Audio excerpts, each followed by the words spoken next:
lay with it. Why to lay with it? 10 toes down, I'ma ride gang. My whole life I've been doing my thing. That money ain't no thing. Anything I do for the 10 toes down, I'ma ride with the gang. My whole life I've been doing my thing. That money ain't no thing. Anything I do for the gang. Anything I do for the gang. Took those L's and I took that blame. All money in, we ain't copping no change. Feel like Ice Cube, cause it's a dead good day. Don't need 3 whips, don't need no race. I'ma keep it simple in the Chevy I skate. Thank the Lord every time I wait. Lace my shoes and I get to that cake. Heads up, I'm coming. This is all we ever wanted. Go and stack it by the hundreds. This is all we ever wanted. 10 toes down, I'ma ride with the gang. My whole life I've been doing my thing. Get that money ain't no thing. Anything I do for the gang. 10 toes down, I'ma ride with the gang. My whole life I've been doing my thing. Get that money ain't no thing. Anything I do for the gang. Pedal to the floor, to the engine. Head up in the clouds when I levitate. We don't spit game, we just educate. 1080, had a paper straight. Couldn't get it back then, so I had to wait. Now the money come to me, so I don't have to chase. I don't gotta flash nothing, I don't gotta fake, darling. We not practicing, we ballin'. And heads up, I'm coming. This is all we ever wanted. Go and stack it by the hundreds. I'm coming. This is all we ever wanted. Go and stack it by the hundreds. This is all we ever wanted. I'ma ride with the gang. My whole life I've been doing my thing. Get that money ain't no thing. Anything I do for the gang. 10 toes, I'ma ride with the gang. My whole life I've been doing my thing. Get that money ain't no thing. Anything I do for the gang.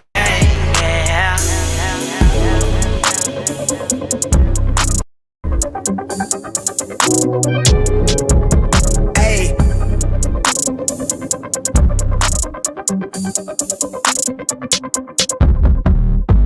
They been on it, drum on the rail. I wrap it, I bag it, I pack it for sale. Got feeling on speed out, hit me to chill. I give it a thrill, I put it on film.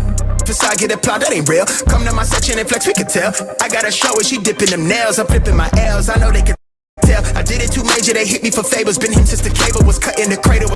What's up, only right that I do it. Colossal until I'm a boss, so they want me to fail. Look, we prevail. Jump on your tail. Know that they talking, they telling them tales. Just know how to tell, that for the sales. Hey, they talk like they got it, but they need to stop it. I'm leading with logic, my heartbeat is frosted. I seen it, got optics, I need it from Shawty. She mean with the top and it's obvious. They need him a target, I'm dodging their darts, make them reach for the stars. I'm dumping, I'm forcing the pun off the runs. I'm moving with caution, I'm saucing my nigga is nothing. From nothing to something they'll never be. Tycooning, I'm Dre with the thizzle face. I'm nothing my section has ever seen. Run the ice so I'm clutch, I don't need a screen. I'm Curry, I stitch it from 30 deep. Do the pin in the pad like a surgery. She the curve at you just to flirt with me. Totally thought, but the jewels out. I just sent her home with a full mouth. I'm a rare breed when the moon out. I'ma stop playing by the rules now. I been ran plays, need a new route. Queen said she needs space in a new house. Mom told me that she pray for the kid every day. No wonder I'm getting paid for the tunes now. Hey, ass, bitch, I'm on the rail. I wrap it, I bag it, I pack it for sale. Got feeling, I speed out, I hit me to chill. I give it a thrill, I put it on real.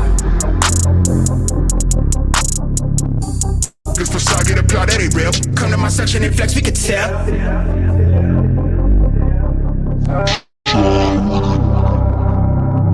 Really outside. Run with it. Run with it.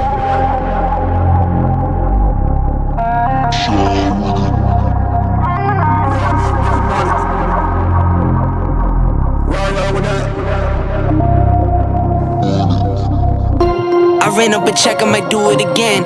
Enemies close, got me thinking they're friends. 10 toes down, I'll be free until the end. Inside the city, safe in my hand.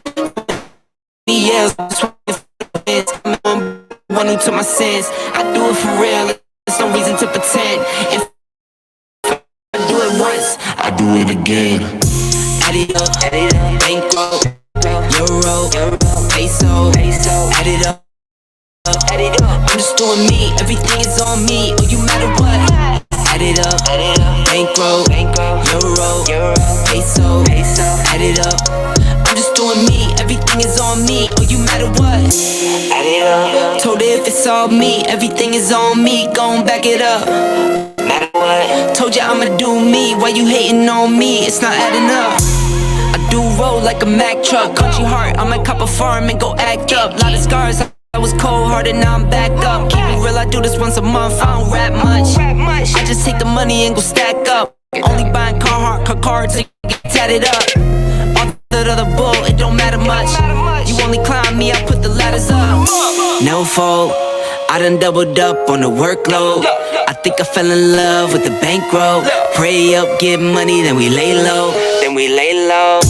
Add it up, bankroll, euro, peso, add it up, I'm just doing me, everything is on me, oh you matter what. Add it up, bankroll, euro, peso, add it up, I'm just doing me, everything is on me, oh you matter what. Add it up, told her if it's all me, everything is on me, gon' back it up. Matter what, told ya I'ma do me, why you hating on me, it's not adding up. Add it up, told her if it's all me, everything is on me, gon' back it up. Matter what, told ya I'ma do me, why you hating on me, it's not adding up.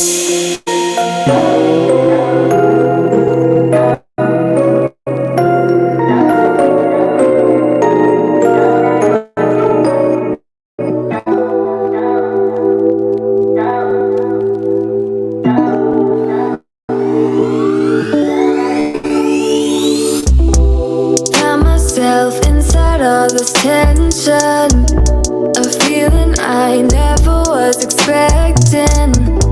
I don't see the pros, don't know the cons, forget the whys. Do you know why? Triggered inside this situation. Wonder if we maybe were mistaken. Don't wanna talk, don't wanna see, don't wanna feel it. What is left? I've been thinking about us and the things you say. How you don't feel enough to come share my bed. All I ever wanted was the truth, and I got it.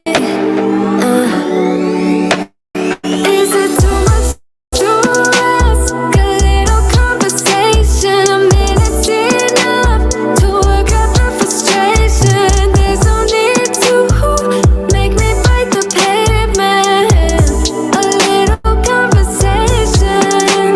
I don't want your love, just a little conversation. A minute's enough to work out the frustration. There's no need to make me bite the pavement. A little conversation. It hurts me how everything was wasted. Now all the nights seem so overrated. What was it worth? I can't take back, I can't stop feeling. How about you? I've been thinking about us and the things you said. How you don't feel it to come share my bed. All I ever wanted was the truth, and I got it.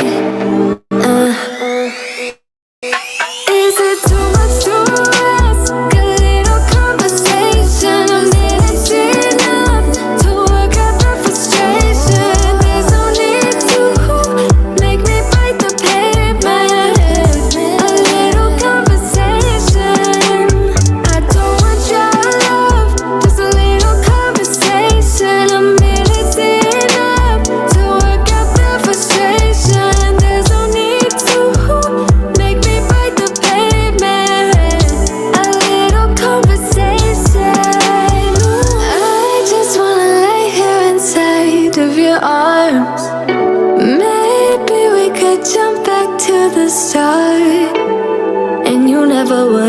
to me then if we never met, babe?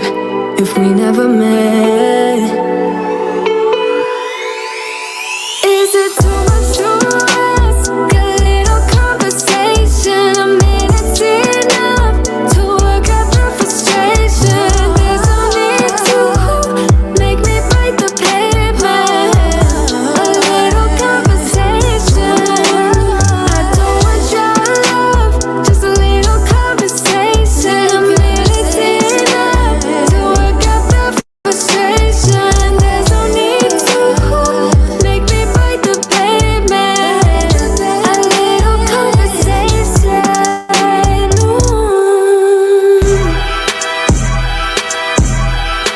Motherfucker, I've been mortified, fortified, feeling like a Mordecai. I ain't regular, feel like Jordan wearing 45. Traumatized, victimized, seen some of my die. Knock you off a base with a bat when them niggas slide. Homicide, genocide, televised, emphasize, perpetuating war. Tell that nigga he gon' pick a side. Hood ties from hood lines, my nigga doing dope lines. I'm running to the cops, that's a big exercise.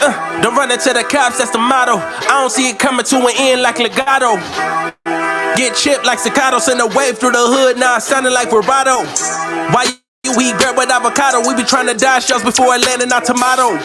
Singing all my sorrows on Apollo, I've been trying to pave the way, but they didn't tell me it was potholes. America ain't dreaming, it been scheming when the birth of a nation came from black. We all know it's black genius. Everybody love the culture, they be black by convenience. Hold on, my killer. You talking way too much conscience. Speak about some girls or some money or some diamonds or something. I'm not telling you to rap, not to rap how you rap, but make something we can vibe to. Sounded like a real anthem. Shawty saw my wallet, now she think I answer. Whoa, telling me she wanted me to hammer. Tryna get saved, baby, I am not the answer. No, I can never trick. Unless the bitch is my bitch with a kiss on my lip like, I am not a pimp with a lip, I'm a man with a gift, and I'm doing my shit like, tell them other nips, I'm the nip, I'm the man in the city, and my bank account bigger, and my body count bigger, that's without a doubt. I'm 100 steps ahead, that's a lot of mouth, that's a lot of clout. What you all about? What your dollar amount? You a boy scout, I'm a big dog. Tell the truth, I don't get y'all this shit. Kinda corny, motherfucker, turn this shit off, bro. I can't rap how everybody else rap, bro. Everybody talking about hoes, cars, clothes, chains, and money. That shit corny as fuck, bro. God, I don't want to rap about that corny ass shit.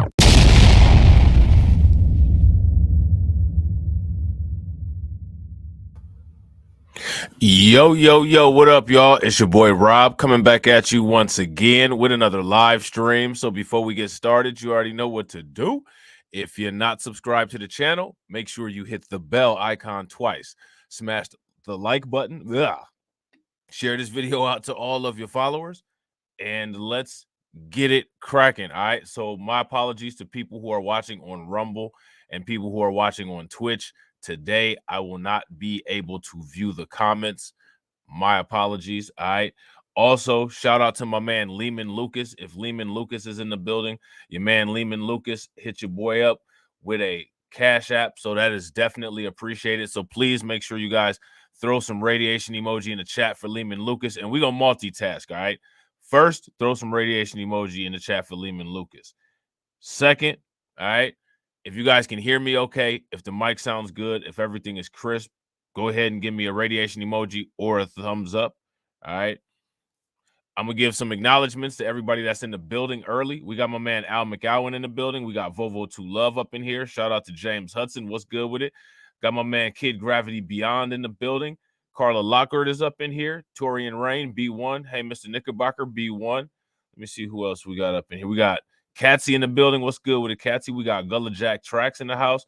We got Andretti Too Cold. My man Jay Bird is in the building. Chieftain Network is up in here. Emmanuel Carey is in the building. My man Lloyd Sky 9 is up in here. We up in here, man. That's what's up, man. Smash that like button. Share this video. All right. Bang that bell icon twice if you guys have not subscribed to the channel yet. Also, make sure you guys go over there to Rumble, all right, Twitch, Facebook, my other social media, and make sure you're subscribed to the backup channels. And shout out to DSB. You know what I'm saying? So we're going to get into a couple topics before we get into this quote-unquote anti-red pill grift, because I don't know if you guys have noticed, but like all at the same time, interestingly enough, a lot of popular red pill people, quote-unquote, or red pill, quote-unquote, adjacent, are, quote-unquote, leaving the red pill.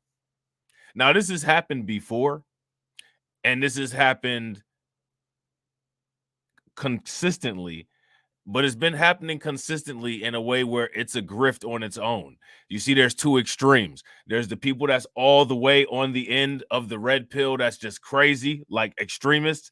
And then there's the people that's so anti-red pill, pro-simp. You know what I'm saying? Shout out to Shatira and shout out to, I already said shout out to James Hudson, but shout out to James Hudson again. There's some people that's such pro-simps, you know what I'm saying, that they bounce back and forth off of each other. You have this whole pro-simposphere, you know what I'm saying? And then you got the red pill, you know what I'm saying, the manosphere, blah, blah, blah, blah, blah. You know what I mean? But all of these people who made all of this money over the last 2-3 years from all of these messages are now acting as if they're not associated with these messages. When half of their audience would come to people like me, who is a critic, you know what I'm saying, or who's like a moderate, whatever you want to call it, and would have an issue with some of these things, these same people that are like actually out here like they're leading the pack would have their audiences sitting there ratioing my videos. People like me who would critique this shit, they would ratio our videos. I remember when I did the video about Kevin Samuels when he was going to go on DJ Vlad, and I said that's a bad idea. DJ Vlad is never a good idea for somebody to go on an interview because he's not an interviewer. He's an interrogator. You know what I'm saying? He's a prosecutor. So I wouldn't go on his channel. Man, so many people came up in my video, man, and start thumbs down in it, saying ridiculous stuff in the comment section. Oh, you just a hater. You just a hater. I'm just a hater because I'm trying to give advice. These are sensitive people that's not supposed to be sensitive. We're going to get into it. We're going to get into it, and we're going to review Abba and Preach's video about Sneeko and Fresh and Fit. And the reason is because Sneeko, for one, is not a good debater. For two, this guy switches positions, you know what I'm saying, on every single talking point that there could possibly be. And I don't think that somebody like that should be the one that is allowed to say, well, this person debunked the manosphere or this person debunked the red pill. Dude, you're an idiot. You debate like somebody that's got ADHD. And on top of it, you were literally a proponent of these same talking points less than 2 or 3 months ago. This is a grift. There's people who have been consistent in their message, you know what I'm saying? They're not grifting. You know what I'm saying? People who haven't been consistent in their message, you're fucking grifting. And this is what I'm talking about as far, and shout out to Reigning Woman. What's good with it? This is what I'm talking about villainy. I'm not even, like I said, I'm not even on the side of most of this nonsense. I don't agree with half of it. But if you can't stand up for what you've been a part of, you want to go away from the shit as soon as shit gets difficult, man, you a clown. And the thing that's even crazier about that shit is that it's people from within that whole movement that should be calling these clowns out. I'm just looking at it and calling it out as clown behavior, you know what I'm saying, from somebody on the outside looking in. It's just a regular, average, everyday dude. But the people that bang this shit, man, that's the reason why people are on that shit that they on. You know what I'm saying? But before we get into it, we're gonna talk about some feminine women, like the New York City hospital Karen. You know what I'm saying? Shout out to my man, Mr. Arden across the pond, or Mr. Aiden. My bad, Mr. Aiden across the pond. Shout out to him. You know what I'm saying? Shout out to Tia too. You know what I'm saying? This NY City Karen denies trying to steal City Bike from young black man, despite the fact that we saw it on a video. Now, let me ask you guys a question. If she had choked one of these guys from the back, would she be a hero? Let me know in the comment section, guys. Give me a thumbs up. If she would have choked one of these guys from the back, would she be a hero? You know what I'm saying? Would she be a good Samaritan? Would Ron DeSantis, yellow California raisin face, be saying thank you to the good Samaritans and let's put some money in his box? Everybody believed this shit at first. Now, you know, we don't live in a racist country or nothing like that. According to Kamala Harris and Tim Scott. You know what I'm saying? According to Kamala Harris and Tim Scott, we don't live in a racist country, right? Well, let me ask you guys a question. If we don't live in a racist country, why is it that before this went to court, the public jury had already found these fellas guilty? if we don't live in a racist country?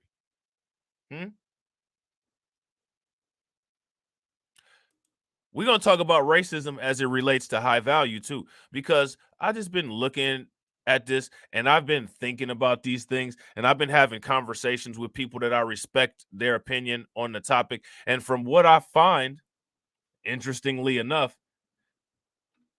it seems to me that racism or being a racist, if you're a non-white person, being a bigot or practicing strict nationalism, it seems that in most communities, except for ours, that's associated with high value. You can make a big lucrative amount of money. You know what I'm saying? Shout out to my man AB Promotions. What's good with it? And yo, shout out to AB Promotions for joining the Rumble channel yesterday. You know what I'm saying? Like I said, you guys go over there on Rumble, smash the like on the video, subscribe to the channel over there. Make sure you guys drop a comment. You know what I'm saying? So the early people, I can put you guys on as moderators. Okay? Make sure you guys throw some radiation emoji in the chat for AB Promotions. Y'all know what time it is. Shout out to my man KO Kid Fit. Yeah. Hey, if this situation made you mad AF, give me an angry face in the comment section. All right. Now, let me ask you guys a question. Why did this woman do what she did? We're going to turn this all the way down because New York Post be having some music that's not so great that somehow is copyright protected. So let's look at this. Hopefully it'll play. Let me see. Yeah, there we go. All right, so this is the. Oh, you know what? It might not have any audio behind it or any sound behind it. Let's see. Hopefully it don't. Help me! Please help me! It's not your break. Please help me! It's not your break. It's not your break. Please help me! Help! Please get off! Now, you know what's crazy? All right. You know, I be watching all kinds of shit on YouTube. I be watching the White Manosphere too. Motherfuckers like Anthony Johnson and shit. Better Bachelor. You know what I'm saying? Now, let me ask you guys a question. This is a career woman, right? If I'm not mistaken, it came out that she's a doctor. Shout out to Doobie Rashad. Yo, hit me up. It came out that this woman was a doctor, right? She's a professional, career-based woman.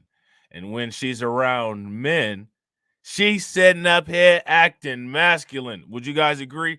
I mean, she thought she could wrestle a bike from a man. That's pretty damn masculine. Because I wouldn't call myself wrestling something away from a woman, you know, because I'm a misogynist. And misogynists don't do shit like that. Misogynists don't wrestle shit away from women. Misogynists don't rough handle women. You know why? Because misogynists thinks that men are more durable and more physically strong than women because we're bigoted like that. We're sexist like that. We treat women like they're delicate. That's not equality. Is it?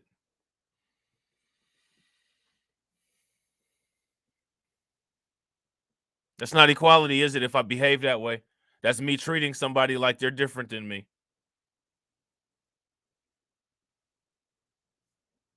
Shout out to Mimi. What's good with it? That's treating somebody like they different than me. You ain't supposed to do that. Well, this chick right here, she was masculine in a motherfucker. And she's a career-based woman. You know what I'm saying? And I guarantee you that this is a modern woman. Let me ask you guys a question. Do you guys think this bitch right here is a modern woman?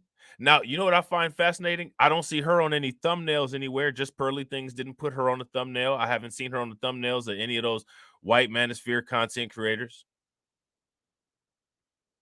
You don't think she would sell? You don't think people will watch that video?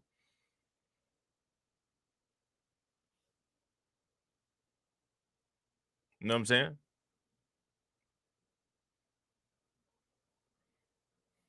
Shit crazy. Shit crazy. You know what I'm saying? A Bellevue hospital employee has been accused of pulling out white woman's ears. Now, New York Post is very offended by this. because, tears don't have color. They actually don't. They're clear. They're transparent.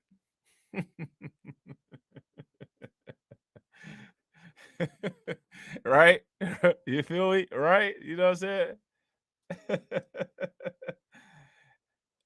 saying? Shout out to Hey Mr. Knickerbocker. Hey Mr. Knickerbocker says they leaving out that she is a neonatal doctor. She's a professional. She's college educated.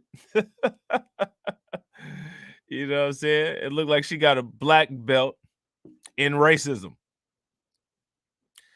I haven't seen any videos from the white manosphere about this, though, and I haven't seen any from any manosphere about it. Shout out to my man Bitter Truth Show. You know what I'm saying? If y'all ain't subscribed to Bitter Truth, make sure y'all go check him out. It's my man. Smart brother down there, man. Respect. You know what I'm saying? So now here's what's alleged. It's not alleged that this woman did anything wrong when it comes to the New York Post. What's alleged, which I've never heard anything like this, it's alleged that the bike had already been paid for by the young black man. People better wake up, man. Yeah, I got to agree with Reigning Woman. She's raised by a single mom. But we all know that in that community, the only reason why a mother would be single is to save her family from a possible familicide. Because, they do that. It's one of the reasons why it's so difficult to survive the suburbs. You got to do something about that property value in the suburbs, man. People getting fooled. You know what I'm saying? Oh, man, Shatera, if she were under the leadership of a man, I bet you this wouldn't happen. If she would just listen, if she just wasn't so combative. You know what I'm saying?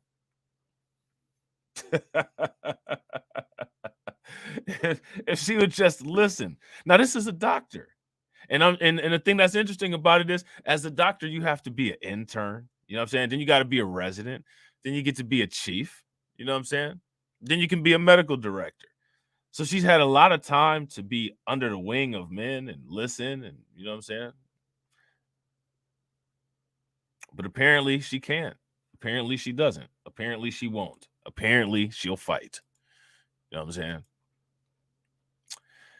However, the employee claimed that she paid for the bike. A clip of the chaotic encounter posted Saturday gained over 6.6 million views on Twitter as commenters blasted the white woman, who is seen wearing New York City health and hospital scrubs, for allegedly trying to make a scene and paint the young man as a threat. Help! Help me! Please help me! The woman yells, trying to grab the attention of the passerbys as she tugs at the bike. Now, what if somebody had passed by and jumped up and put one of these kids in a headlock? Her education took away her femininity. Facts. She's not wearing, any soft smelling, she's not wearing any soft smelling fragrances. She decided to pick up the Curve and the Cool Water and put it on for work.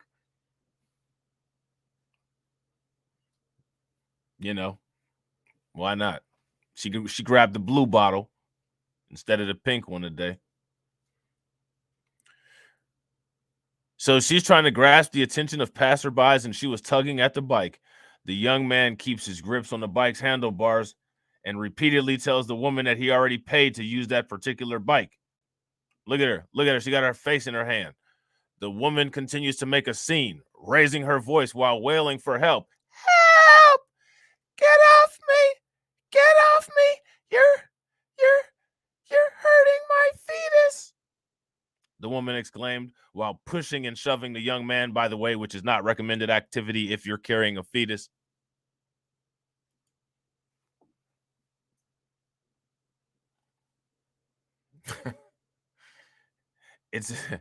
That's not, let me ask, for anybody that's ever been to a GYN, or if you've ever had prenatal care or anything like that, can anybody confirm that with me? Everything that it listed that she was doing is literally the opposite of what she should do. So I wonder if her GYN doctor was a man, because she sure as hell didn't take any leadership from whoever told you how to deal with the behaviors of how you're supposed to be when you have a fetus inside of you.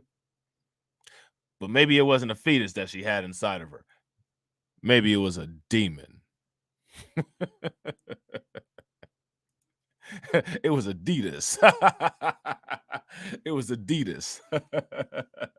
Not a fetus, Adidas. You know what I'm saying? Yeah, one of them little baby demons balled up in her stomach, and it was growling and screaming. You know what I'm saying?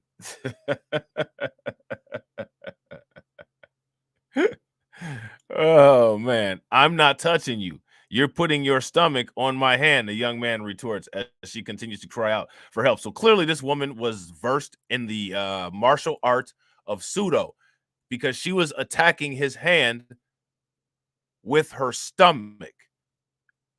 Where do they do that? That's sumo wrestling where they do that, right? So this woman clearly, not only was she a trained medical professional, but it's arguable that she was trained in the martial art of Sudo. And she was using her belly as an object of aggression.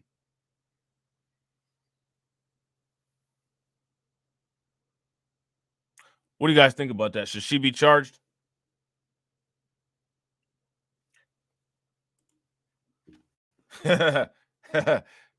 Kid Gravity Beyond says she was practicing Karen Kwando.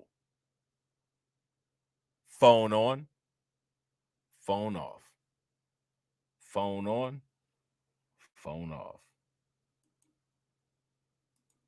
So now, mind you, this woman is violently attacking this young man's hand with her stomach. I'm sure he was frightened. Probably never encountered anything like that before.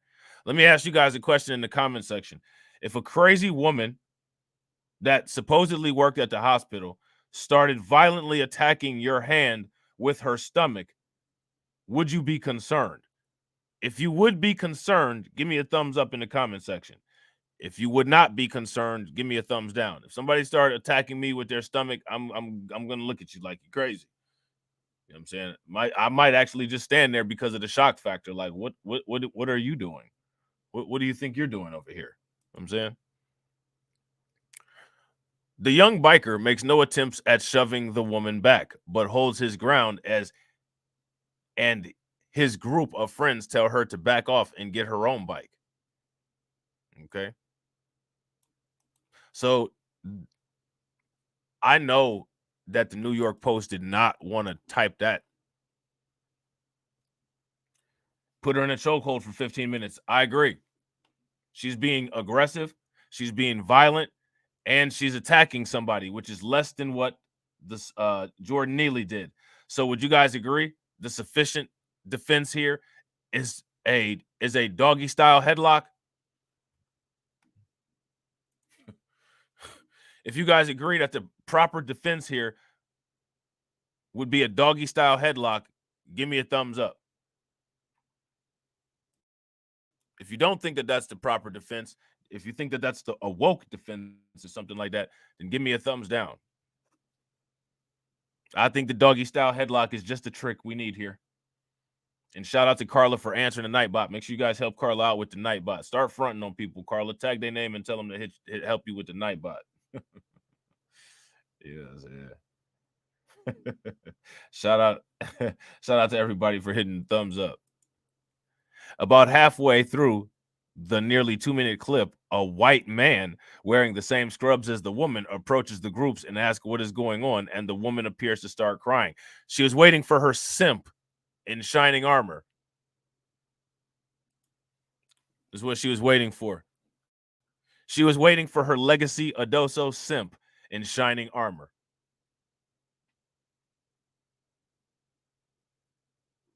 Would you guys agree with that? Shout out to my man MC Facts. What's good with it? She's waiting for her legacy Adoso simp to come save her from what? I don't know, because she's not in any danger. But she maybe might not be a bad idea for there to be some degree of uncertainty as to how things go moving forward for her after pulling a stunt like this. Make sure you guys drop some radiation emoji in the chat. Not for the Nightbot. For Lehman Lucas. Shout out to my man Lehman Lucas, B1. Your boy Lehman Lucas hit me up with a Cash App this morning. That was definitely appreciated. So make sure you guys show some love. You know what I'm saying? He paid the Wi-Fi for next month. So at least you guys know you should at least get another 30 days of content from me at the least, depending on how much that may be. It may be a lot, may be a little, you know what I'm saying? But at the least you'll get another 30 days. You know what I'm saying? Because Lehman Lucas was kind enough with his philanthropy to support the grift. You know what I'm saying? So make sure you guys show some love to the grift support. You know what I'm saying? You can also support the grift by punching that like button. Speaking of the grift, it's going to be ×2 at 3:30 p.m. Eastern time on Just Talking with TD and Rob. So if you guys aren't subscribed over there, make sure you guys subscribe to me and TD's channel. Oh, he was way out of pocket. But or here's the question. Was he out of pocket?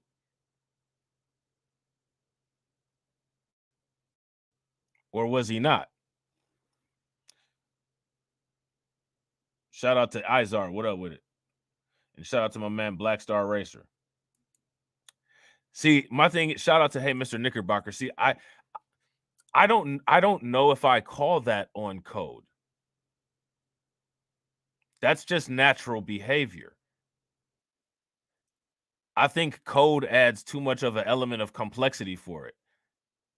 We tend to operate and move in a very unnatural SBE-ish way.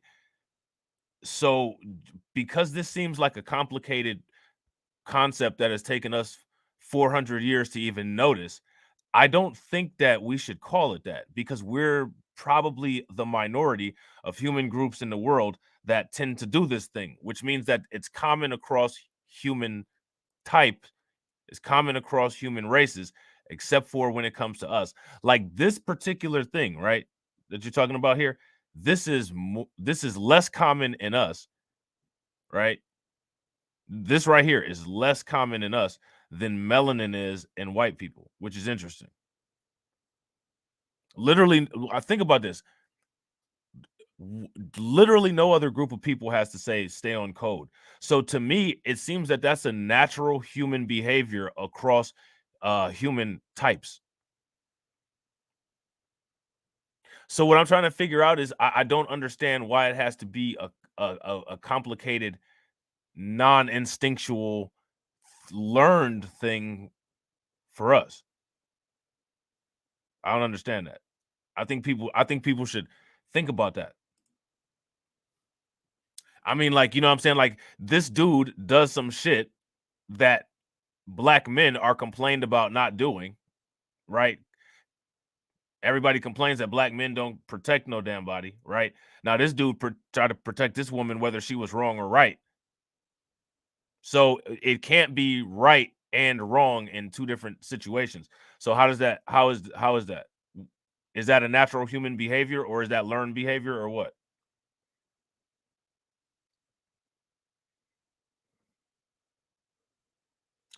Hey, Mr. Knickerbocker says he was on code. I don't. Let me ask you guys a question. Do you all consider hibernation a code? Hibernation is more coordinated than something like this. Hibernation, everybody moves in unison in the same direction for a long period of time with no map. That's a lot more complicated than seeing somebody that looks similar to you and automatically protecting them at the same time. I would think it would take more information, more intelligence, and more practice, right, for being in a flock or being in a school or moving in a migration pattern like birds when they fly south. So again, I don't necessarily know if I call that a quote unquote code.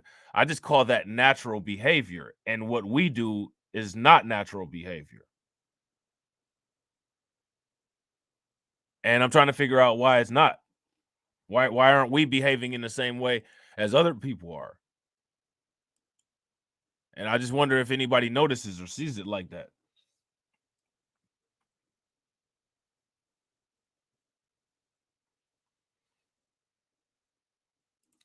Hey, Mr. Knickerbocker says, I consider him taking that woman side on code like a mofo. You see, the other two white dudes came up with that same energy.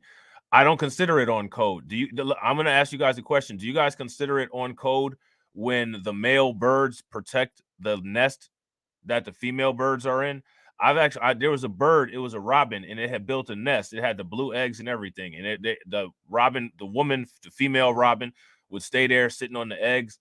And I don't know if it was a baby daddy or a boyfriend or she considered it a bird husband or what the hell he was, but he would come through every now and then and drop off some child support. It'd be a little bit of worms, you know what I'm saying? And he would chill in the nest for a little bit and then be like, all right, bitch, I gotta go. You know what I'm saying? And he would fly away. You know what I'm saying? And this shit would happen like multiple times in an 8 to 12 hour period, right? Now, there was this one time when there was another bird that wasn't a robin and it got too close to the nest. Man, that male robin came out of nowhere and started pecking at that other bird. That other bird was out. Let me ask you guys a question. Would you guys consider that on code?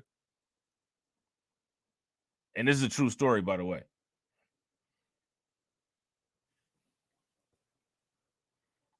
This is a true story. Now, in other animals like bison, right?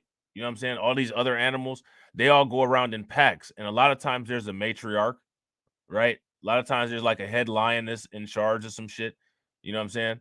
And she's dealing with the little baby cubs and shit. You know what I'm saying? Right? And it's a couple men around, a couple male lions with the manes. They in the front. You know what I'm saying? Manes and gold chains. You know what I'm saying? Up in the front, chilling and shit. Right? Now, you know how it is with animals. All the male lions probably banging at one. You know what I'm saying? But they all in the pride together or whatever. You know what I'm saying? Right? That's what it's called. So, say for instance, like some cheetahs or some hyenas come up, because the tigers be having them gang wars with hyenas. I don't know if y'all ever seen that shit, but them motherfuckers be going hard in the paint. Them hyenas be like, rah, rah. Them lions be like, rah. You know what I'm saying? And them motherfuckers be going at it with each other. You know what I'm saying? Them motherfuckers be acting crazy. You know what I'm saying? Also, hey, Mr. Knickerbocker said there's only one male per pride. But let me ask you a question, though. That male automatically protects that whole pride, including the other lions that he may not have had children with, kids, cubs, whatever, right? So again, I have to ask the question, is that natural behavior? Is that instinctual behavior? Or is that something complicated that needs to be written in a book and learned? Seriously, and I'm just asking this question to ask it, because I mean, like, my thing is, are we gonna say like,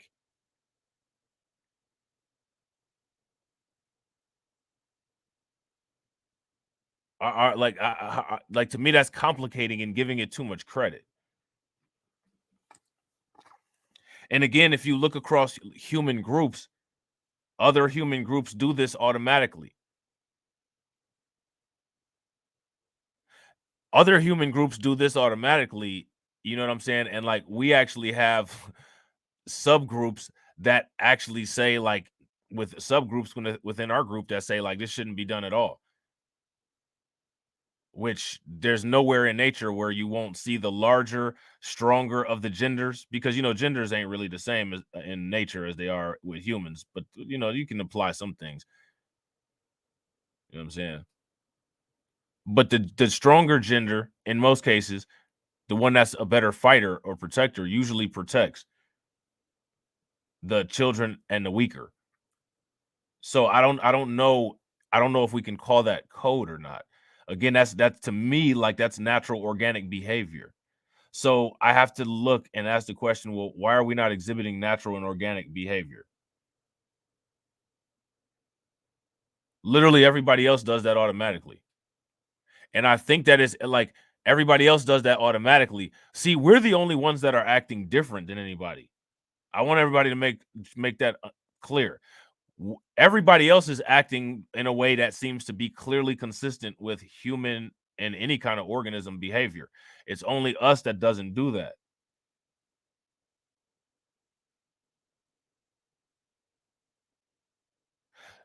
We look at what everybody else doesn't do that's different than us, and we call it racism. I think that's interesting.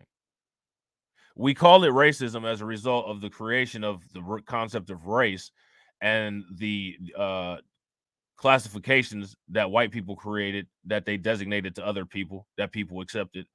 You know what I'm saying? But I'm trying to figure out if we're looking at everybody else and everybody else is practicing the same behavior and it's us who's practicing a different behavior. I think that we should be focusing in on our behavior and classifying that as something else, because what everybody else seems to be doing seems to be the human baseline, right? So real quick, ladies and gentlemen, make sure you guys throw some radiation emoji in the chat and show some love for Hey Mr. Knickerbocker. Hey Mr. Knickerbocker said only one male per pride. He get all the poon and kills all the cubs that don't belong to him. That's wild. I bet you, yeah. See, they ain't talking about stepdaddies in the animal kingdom. You know what I'm saying? They know what them stepdaddies in the animal kingdom do. Ooh, it's bad. You know what I'm saying? So, as the apparent coworker of the woman tries to step in, the young man on the bike makes a final appeal to the woman, who is now in hysterics. This is my bike. It's on my account. Please move. The young man's friends who are behind the camera accuse the woman of fake crying as a coworker tells the woman to take another bike. Once the coworker male makes the suggestion, the woman is suddenly calm and begins setting up a nearby bike for use. So she took a male's leadership after getting checked.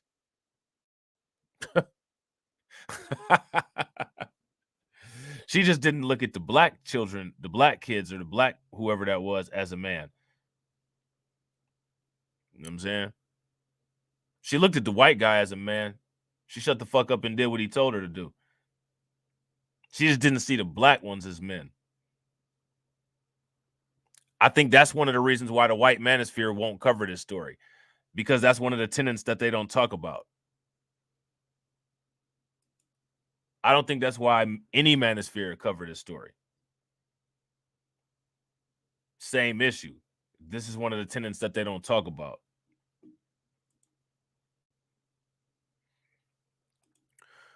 Through a lawyer, the woman has claimed that the video does not show the whole story. Well, the Jordan Neely video shows the whole story, and that story determined death sentence.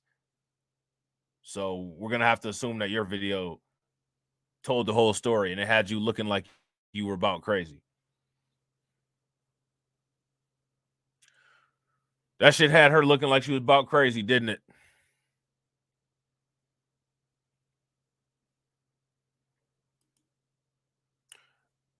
You think anybody's going to start a GoFundMe for her or anything like that? Shout out to Jay Gill over on Rumble. What's good with it, bro?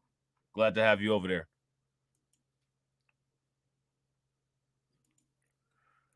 So now here it says, she claims that after she paid for the bike on the City app, she was approached by a group of about 5 individuals who said the bike was theirs. She alleged that one or more of the individuals pushed the bike back onto the docking station, causing it to relock, and then prevented her from paying for it again. Her lawyer produced a Citibank receipt showing a bike was checked out and checked in within 1 minute on the evening of May 12th. A DCPI spokesperson told the Post that NYPD is aware of the video circulating online. There are currently no 911 calls or reports on file for this incident, the spokesperson said. The NYPD encourages anyone who believes they were a victim of a crime to come forward and report it to any police facility so that an investigation can commence. Yes, what they basically mean is that so they can lock some black people up for some shit. That's what they mean. Would you guys agree? That's what that means? Now, here's what I would have done. I would have called the company on that lady. I'd have dialed the 1-800 number, and after I dialed the 1-800 number, I'd have called the police and made sure that I had my phone on and some bystanders was around. She's out of control. She's not going to listen to you. You don't have no way of making her listen to you. And because of the failures of the past, the public has the automatic green light to find you guilty of the court of public opinions. I would have got some serial numbers and got some paperwork started on this crazy ass modern woman that the manosphere isn't calling a modern woman. despite the fact that she fits the definition of a modern woman, just pearly things. So now here says social media workers were quick to chastise the NYC hospital employee, nicknaming her Karen and questioning whether her alleged actions on the street reflects how she treats black patients. Absolutely, they do. I mean, why? So you're going to treat somebody on the street different than you're going to treat somebody at your job? If you're looking at them and treating them different based on race, probably treat your black patients like shit, and I guarantee you don't prescribe them any pain medicine. And anytime you deal with one of the kids, you probably always look at anything wrong with the kids as his own fault. Because that's how them modern people do. I'm about to start a whole playlist called Modern Whites. We're going to talk about modern whites. And maybe if we start talking about modern whites, people will stop shame blaming and explaining when it comes to politics and actually getting some shit done. You know what I'm saying? Because apparently, like, that's the only kind of language motherfuckers understand. So now one person chimed in and said, this Karen needs to be locked up. She do. If you guys agree that Karen there deserves to be locked up, give me a thumbs up. If you guys don't feel that she needs to be locked up and it was just a misunderstanding and what's wrong with you, Rob, go ahead and give me a thumbs down. Now, you know what I find fascinating? I find it fascinating that the usual suspects, the coons, haven't come with any fake proof that this white woman was assaulted or whatever. Because that's what they're always looking to do. Man, when it comes to trying to disprove that a black person did anything, man, Officer Tatum and, you know what I'm saying, Greg Foreman and all them clowns, they're all right there with the fake ass evidence. You know what I'm saying? I ain't seen nothing on this. They'll attack the media, though. Media addresses this situation as a race situation because race is a dirty word. Race ain't a dirty word for me. I ain't never done shit to anybody because of their race. You know what I'm saying? It's not a dirty word for me. I could talk about race all day and not feel a bit of guilt because I've never done shit to anybody based on race. A lot of motherfuckers do shit to motherfuckers based on race. And those are the main people that try to call everybody else a racist. The people that have benefited from people doing things to people based on race. You know what I'm saying? So this Bellevue chick, the Bellevue Karen, is on leave from work. And apparently the video has jumped up to being viewed more than 35 million times. So this is what people are sitting around and doing, is watching this lady act like she ain't got no damn sense. That's entertaining. That's what today's form of entertainment looks like. You know what I'm saying? If you guys haven't smashed that like button, make sure you guys take a moment and smash that like button. Also, if you guys haven't hit the bell, make sure you guys hit the bell. And also, please make sure you guys share the video to your social media and also follow my backup social media. And I actually got one of my Instagram accounts working. So, you know what I'm saying? There's that. New York City hospital workers facing some criticism tonight over a confrontation that was caught on cell phone camera. At the center of the back and forth between that woman and a group of apparent teens was a city bike. News 4's Checky Beckford walks us through the now viral dispute that some say could have put those young men in danger. Well, the video initially posted on Twitter on Saturday has nearly 37 million views, with commenters blasting that hospital worker for potentially putting the safety of those young men at risk. Help! Help me! The roughly 2-minute video starts with a white woman wearing hospital scrubs straddling a city bike, screaming for help, even though she doesn't appear to be in danger. Please help me! This is not your bike, repeats the young black man standing next to her, who says he just rented that city bike. His friends standing around him. This is my bike, it's on my account. Please get off! While the video doesn't show the young man touching her, it does show her remove her hospital badge, then grab the young man's phone. Why you took his phone? The woman then tells him he's hurting her fetus. I'm not touching you. When a man, also in scrubs, inquires what's wrong, the woman all of a sudden appears to begin sobbing. When the man tells the woman to choose another bike, she calmly removes herself. Another young man recording the video can be heard saying, How you stop crying? Yo, that's crazy, right? Yo, that's crazy. Or is it? Or is it? You see how when the other coworker came over there, she shut her ass up? She shut her ass up. She even stopped crying. She got right off that bike.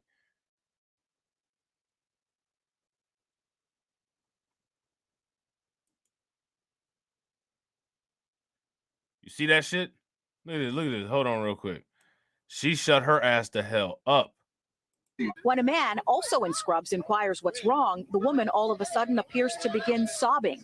When I bet you he probably used to mess with her and shit. That dude that got her to shut up like that. He was probably like, if you don't shut your stupid ass up acting like that, man, I'm gonna text one of these motherfucking pictures in my cell phone. Shut your stupid ass up and get off that bike.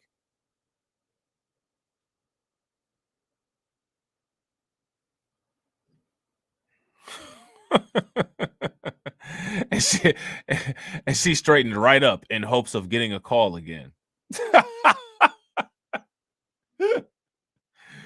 Oh man. That's that man, that's that modern woman shit. She can turn off them tears just like that. You know what I'm saying? Turn off them tears like they on a switch. Just imagine if she did this right here, just imagine what she could do in a courtroom. Oh, shit, crazy.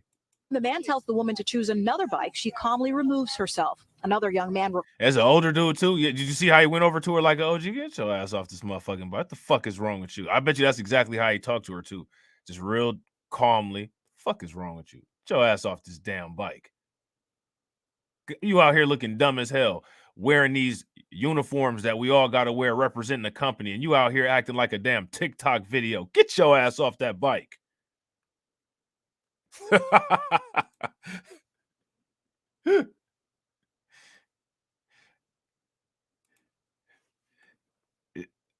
Sean, shout out to my man Sean. Sean says, but that is why she stopped talking, because once she saw the white man coworker wasn't going to back her play, she knew to shut the fuck up, or else he might turn on her. When the man tells the woman to choose another bike, she calmly removes herself. Another young man recording the video can be heard saying, he on the phone too, and I'm on the phone. Matter of fact, I'm one. I bet you. Oh, I bet you this motherfucker. I bet you he was messing with her before, and he was on the phone with his wife right then.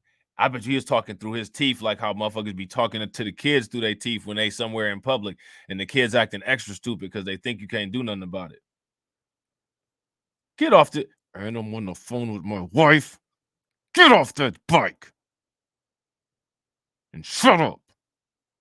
Go get the other bike. I bet you that's exactly what he did. And she said, we're right to doing it.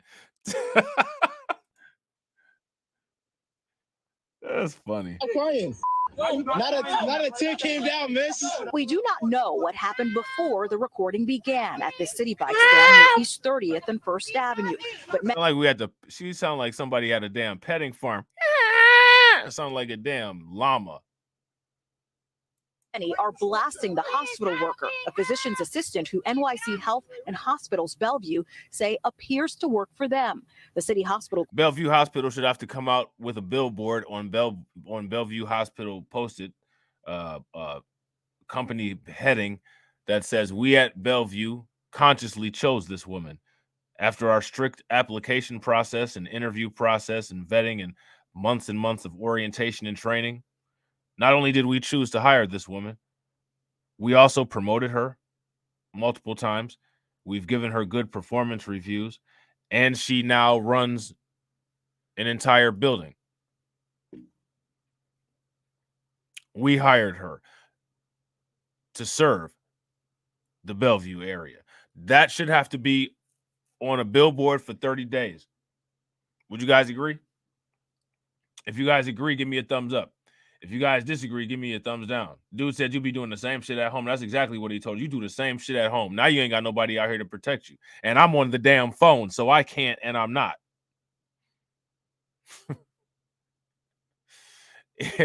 He gave her one of them.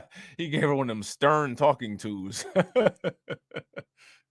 Group saying they are sorry this happened and are reviewing the incident. Civil rights attorney Ben Crump tweeting, "This is unacceptable." Now, how Ben Crump get outside here? I heard about this on Twitter. The incident involving the bike at the Bellevue Hospital in New York. This is unacceptable.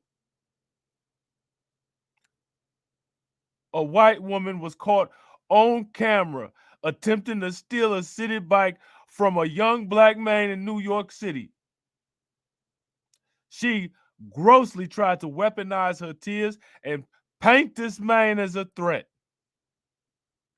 This is exactly the type of behavior that has endangered so many black men in the past. That's how Ben Crump would have read that shit. That's exactly how his ass would have read it while he was counting the money. All the pauses where it wasn't no period at in the sentence, that was him when he lost track of how many $100 bills he had. And she grossly tried to weaponize her tears to paint this man as a threat. This is exactly the type of behavior that has endangered so many black men in the past. No one answered at the woman's Brooklyn apartment or returned our calls for comment. This woman lives in her building. That woman lives in this building with me. Another neighbor who knows Shout out to that sister right there. She said, "Girl, that crazy bitch lives here."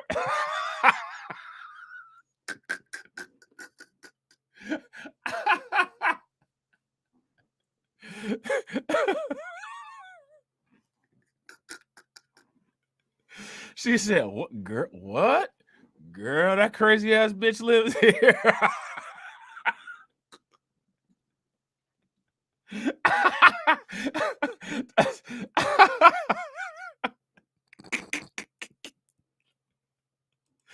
Oh my God. God damn, I wasn't ready, man. That's funny as hell. Brooklyn apartment or returned our calls for comment. This woman lives in her building. That woman lives in this building with me.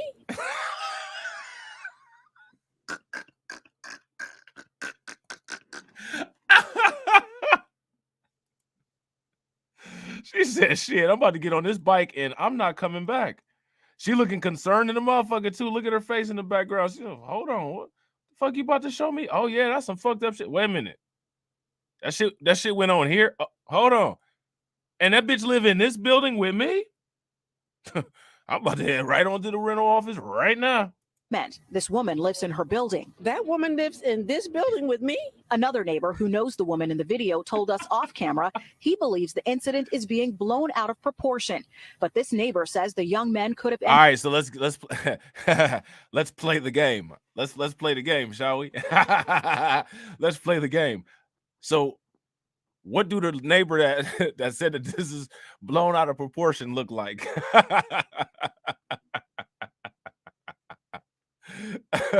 What do the neighbor that say this is being blown out of proportion look like? Let's see. Ended up in jail or worse. It's clearly like a Karen, a Central Park Karen. She's referring to the Central. This lady know exactly what she know exactly what they talking about. Yeah, this is a Karen. You say it's more of them in the area? Oh, we really got to go. Central Park incident where a woman walking her dog called 911 on a black bird watcher. She thinks that she's viewed as a victim because she's white, and she thinks that's obvious in this America that we all live in. And the NYPD says it is aware of that viral video, but did not receive a 911 call and does not have a report. They do say if anyone believes that they were a victim of a crime, that they should come forward. That's interesting. Because in this situation, they have a video and didn't come forward. But when it came to Jonathan Jonathan Majors, they didn't have the video at the moment, but they moved forward as a result of the laws that they have for domestic incidents. So I find that interesting.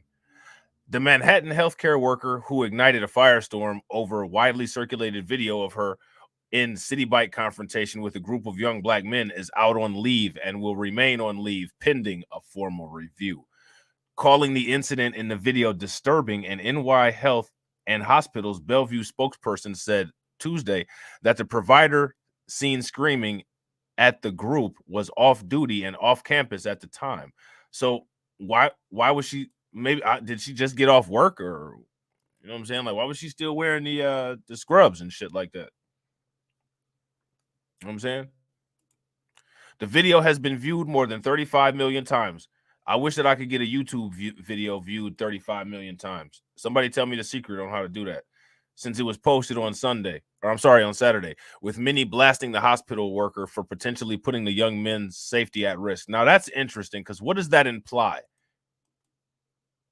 That's interesting. How would her acting like a Karen put the young man's safety at risk? And who are the people that are saying his safety is at risk? See, we got to ask, and we got to ask all these questions. If you guys haven't smashed that like button, make sure you guys smash that like button. Also, if you guys haven't hit that bell, make sure you guys hit the bell. And remember, make sure you guys watch the video all the way through to the end, and it will take you to the next live stream window. Okay, so make sure you guys watch it all the way through, and then hit the bell where it takes you next.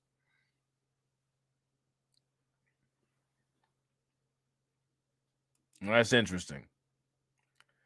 As a health system, we are committed to providing an environment for our patients and staff that is free from discrimination of any kind, the Bellevue statement said. In a Mother's Day tweet, the hospital said it was sorry that this happened. How many more employees do they have that behave like this?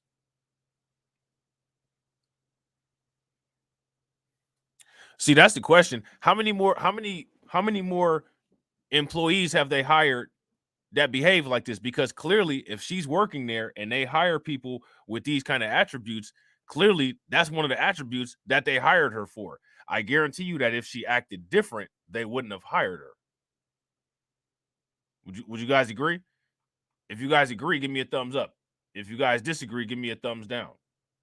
And Jay Gill, I don't know if you have a YouTube channel. There's not many people watching on Rumble right now, but if you go to Blacklight Revelations on YouTube, you can follow and chat in there too if you want to. Shout out to my man Torian Rain. Torian says, just imagine if Christian Cooper would have gone after that PC chick a few years ago in the park. She would have immediately been charged with something. He would have immediately been charged with something. Oh, yeah. They would have said that he was a thug, LGBTQ, violent BLM extremist with Antifa ties and all kinds of, you know what they do. You know what they say. The roughly 2-minute video starts with the woman who is white wearing hospital scrubs, straddling a city bike as she screamed for help, even though she doesn't appear to be in danger. Help me, help me, help me, please. She can be heard shouting loudly. I think she should also have to have a mandatory mental exam.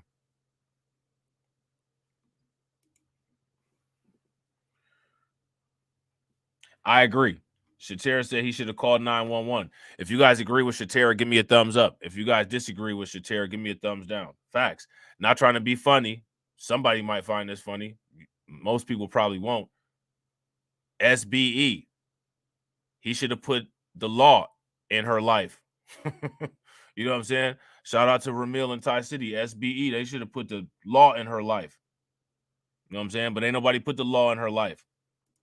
So now we got SB. Now we got people shame blaming and explaining how she's practicing white privilege and exploiting and all of this shit.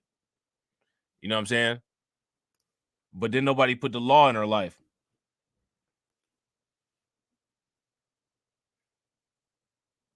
I'm just saying that shit makes sense.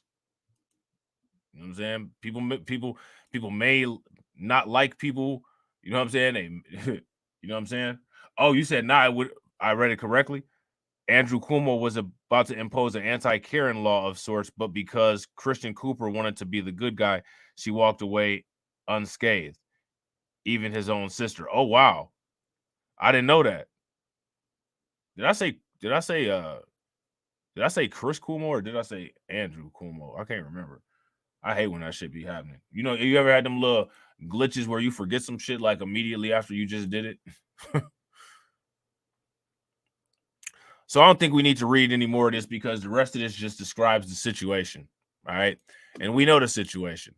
The most important thing here is that she's on leave pending review.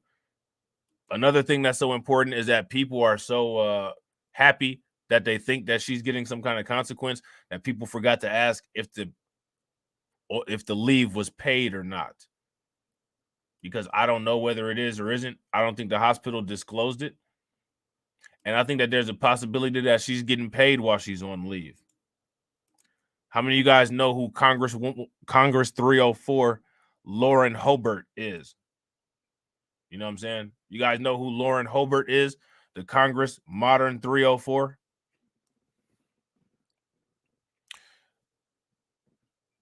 Her and Marjorie Taylor Greene are going to have a nice time picking out divorce cakes because she filed for divorce from her husband. She's a conservative woman, traditional. You know what I'm saying?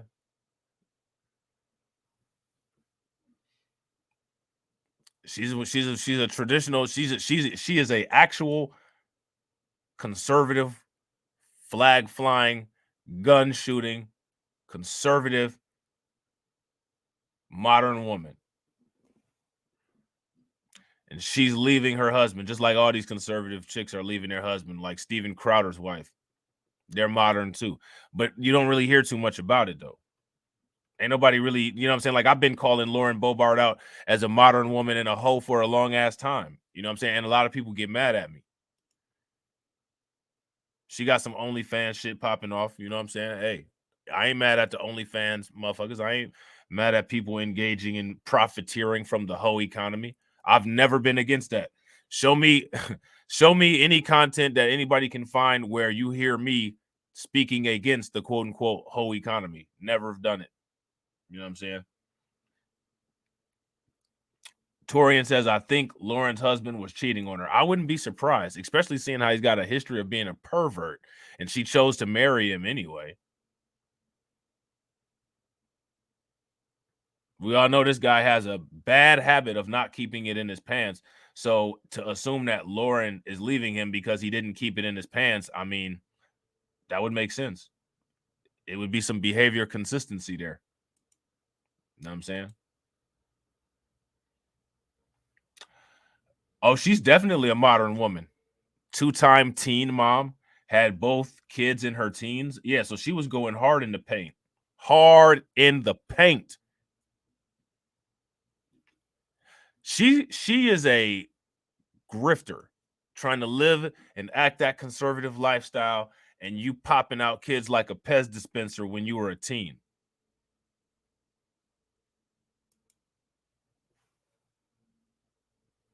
And she talking about values and shit.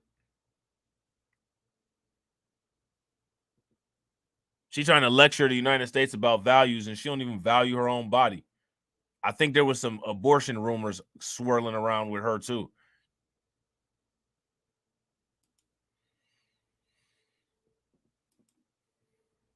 So Lauren and Jason Boebert have been married for nearly 2 decades and have 4 sons together.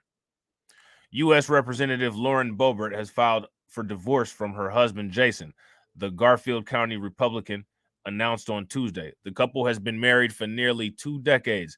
It is with a heavy weight on my heart that I have filed for divorce from my husband. I'm grateful for our years of marriage together and for our beautiful children, all of whom deserve privacy and love as we work through this process. That must be some shit that they write for you at PragerU, because that's the same thing that Steven Crowder said when he got dumped.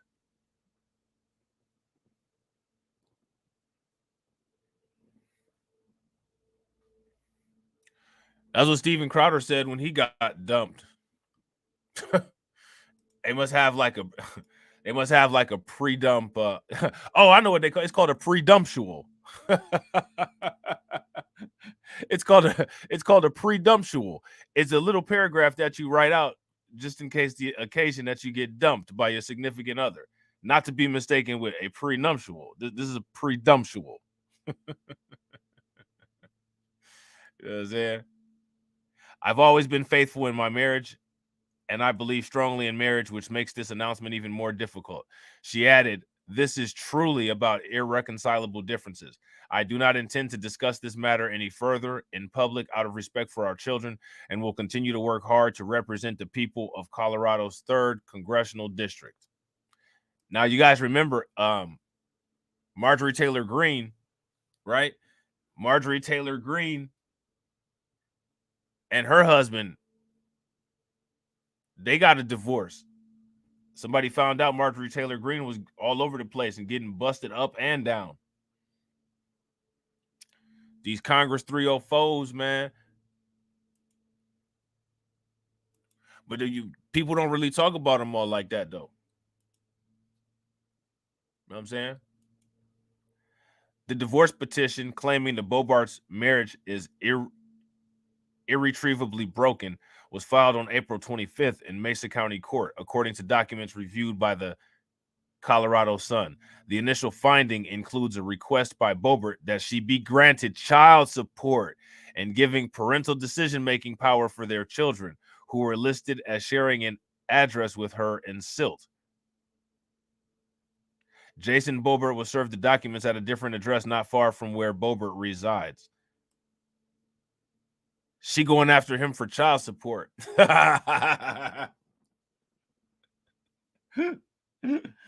She going after that ass for child support. You know what I'm saying? What y'all think about that?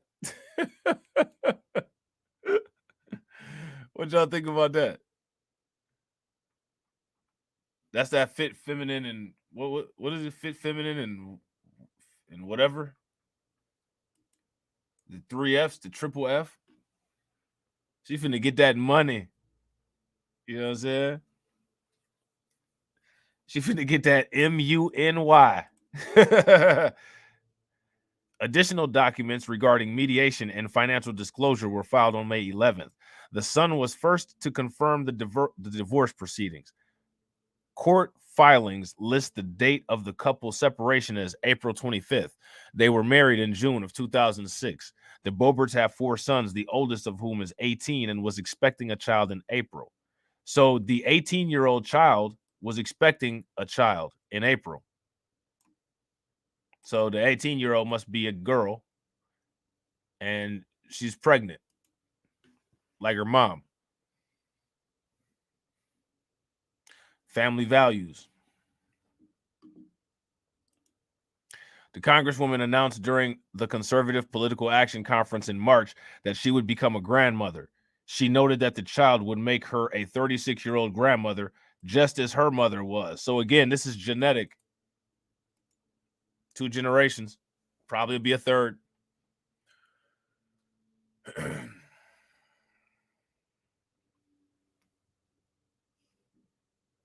You guys agree? If you guys agree, give me a thumbs up. If you guys disagree, give me a thumbs down. And real quick, ladies and gentlemen, if you guys haven't done the survey that's pinned in the chat, please take a moment and do that survey. I need to know if people are getting notifications or not. If you guys got a notification, put a radiation emoji or a flame in the chat. If you guys did not, put a angry face in there for me. Boebert detailed her relationship with Jason, who is 42, in her book, My American Life. She wrote that she was 16 and working at Burger King when she met her future husband and fell in love immediately. I bet you there was more people that fell in love immediately with that walked into that Burger King and left out with more than just a milkshake. You know what I'm saying? 4 months after we met, Jason and I went off and got married. So yeah, she was trying to lock that shit down. That's her ticket out. Boebert wrote, explaining that the couple was turned away in Las Vegas because Boebert was too young. So that's interesting. They must have tried to get married as minors. Oh, okay. Shout out to Torian Rain. Torian says it's the son who's expecting a child. Okay.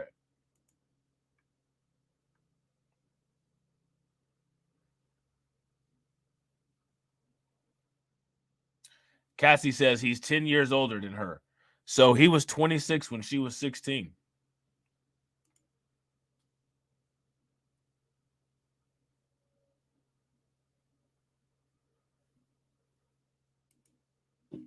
Just let that marinate.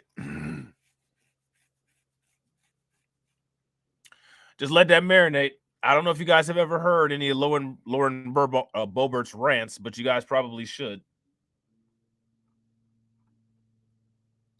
Might not be a bad idea to hear what this woman rants about and the people that she rants about.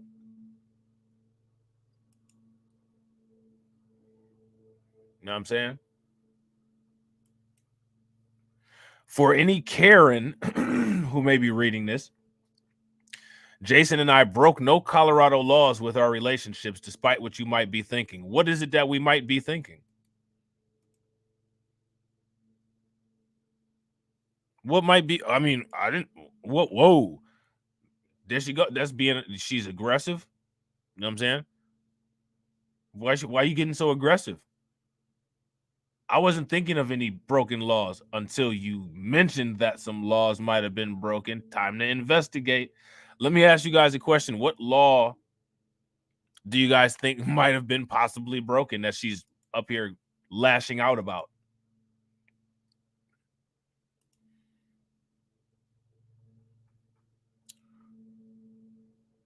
What do you guys think? Bobert added, this was no shotgun wedding. Bobert's first son was born in 2005 when she was 18. So she popped out multiple children in her teenage years.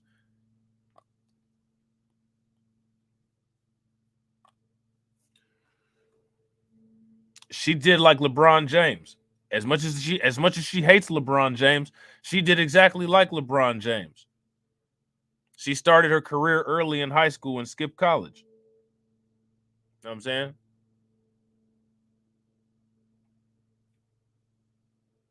She went to the pros when she was 16 and no turning back. That shit crazy. As much as these people hate LeBron James, I thought they wanted to make inroads. They got something in common there. Y'all could talk about how early y'all started y'all career. You know what I'm saying?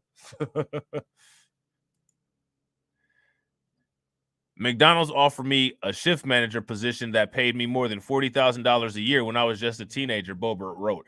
Now, I wonder how many black kids have gotten a $40,000 a year position as a teenager. But here's the reason. McDonald's is named after an Irish last name, right? If I'm not mistaken, McDonald's started in a garage in California. It was two brothers barbecuing. Ironically, they don't serve barbecue anymore. But they networked and created some business. And when people create business, you're supposed to do business with your friends. You're supposed to work with your friends. You're supposed to service your community. Service your community. The United States Corporation of America is a business owned by white people that services its community.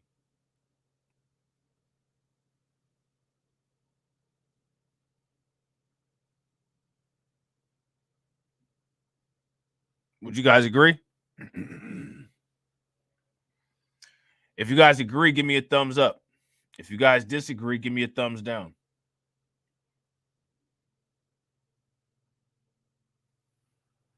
We're not a part of that community.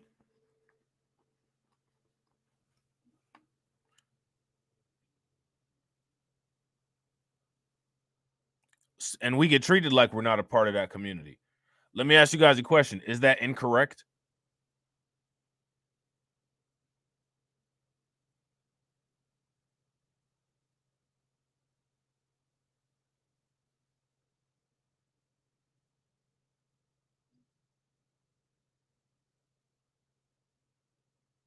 That's the same thing. It's the same kind of question as I was asking about that man immediately taking the side of that woman when she was in the wrong. So now my question is, we've established this, right? The United States Corporation of America is a business that was created by white people, and its major service that it gets paid tax dollars for by everybody, including people outside that community, is to service its community, and it does.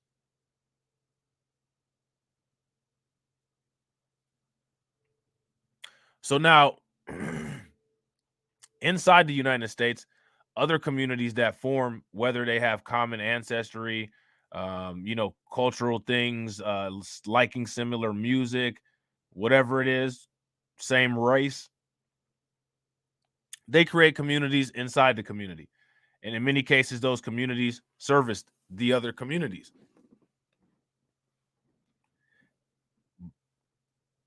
So when you're not inside of one of those communities, then you get treated like an outsider. Getting treated like an outsider is being unfairly scrutinized, automatically suspect. So my question is, if we've agreed on all these things, my question is, why are we ever confused about what goes on here?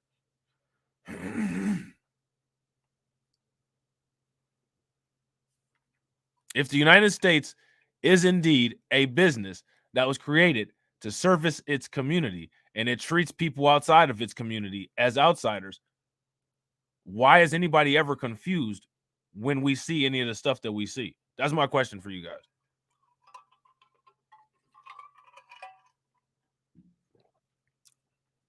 Now, you know what? I'm going to tell you guys a story. At my job, it's owned by some people.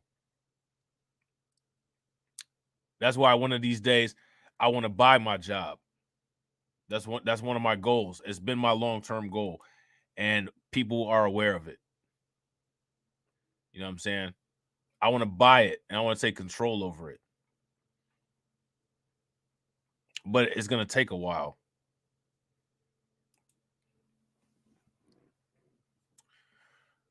So the people who run my job, the people who own my job, the people who own my job got their friends and family to run my job.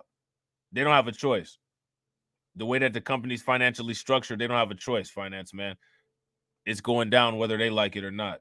And then once it goes down, whether they like it, and my job don't cost billions. Bro, I work in the hood. You know what I'm saying? I don't need to have $1 billion to buy something that probably costs less than $1 million. You know what I'm saying?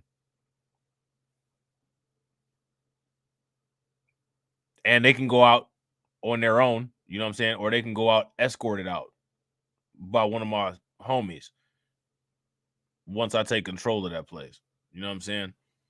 I'd rather them be escorted out by one of my homies, but I bet I got the feeling they'll walk out.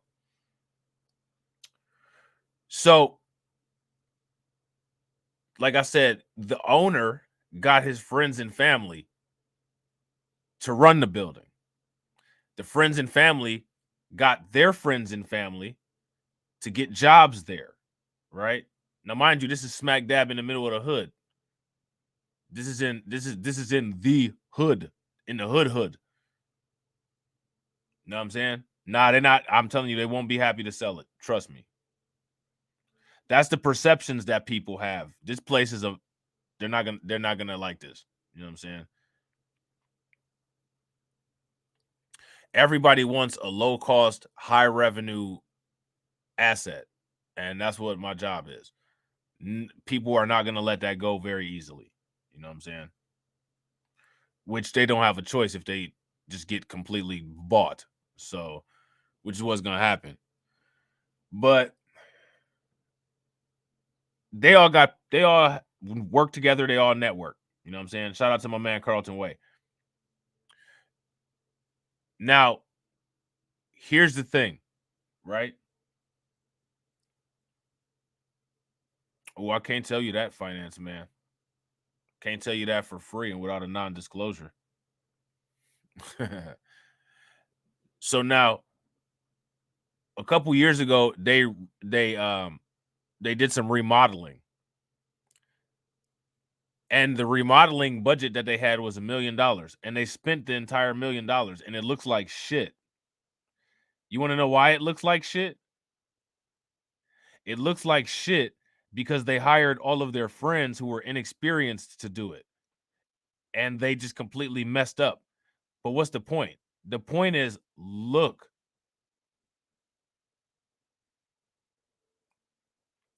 at all those people that traded money, that traded hands. None of those opportunities were available for anybody else because those jobs got filled internally because they set up a network. Again, I always use the example of the Tucker Carlson Elon Musk network. My thing is that there's a clear opposition to that.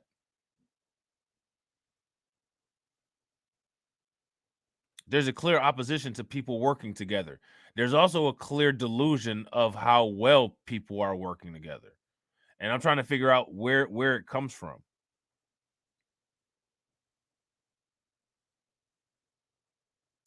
If you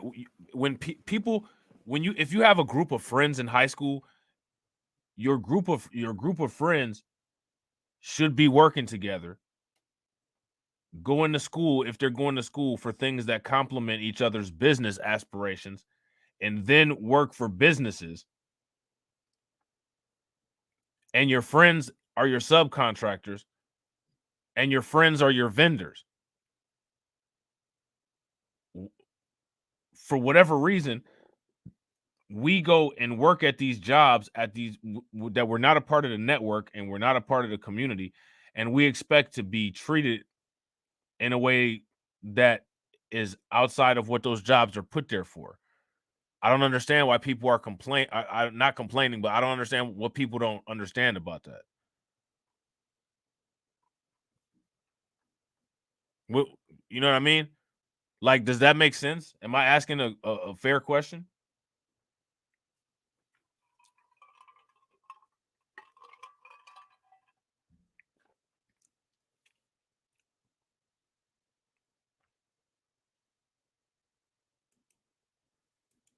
Is that a fair question? Am I asking fair questions?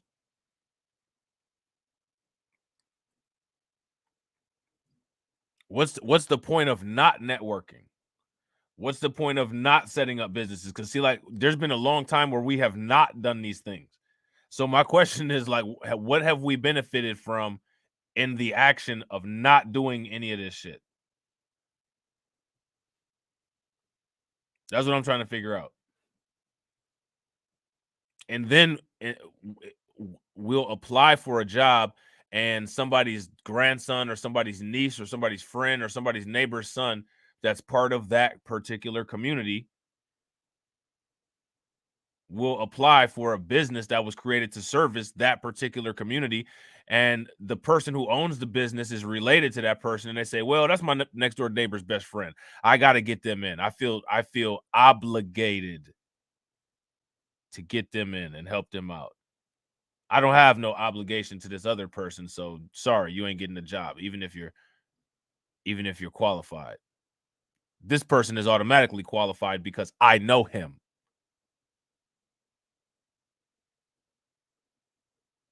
See, I'm telling you, man, that culture of stupid shit, these motherfucking gold chains and dumbass gold teeth and stupid ass shit.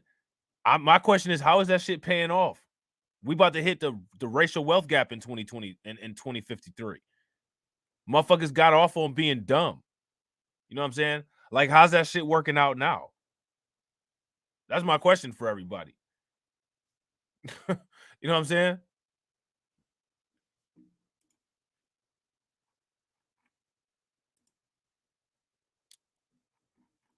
People are about dumb as a damn doorknob. Dumb as a fucking box of rocks. You know what I'm saying? In high school and shit, people failing tests, but know every single dance, know the words to every dumbass song. What's them songs doing now? New songs out. Motherfuckers rapping faster. People trying to get fast money, or so they call it. How is the money fast money when you in prison pressing license plates for 50 cents a pop? 7 cents an hour and shit. How's that fast money?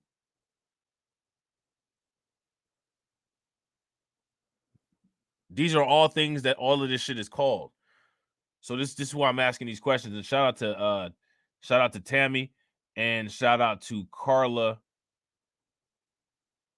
for answering the Nightbot.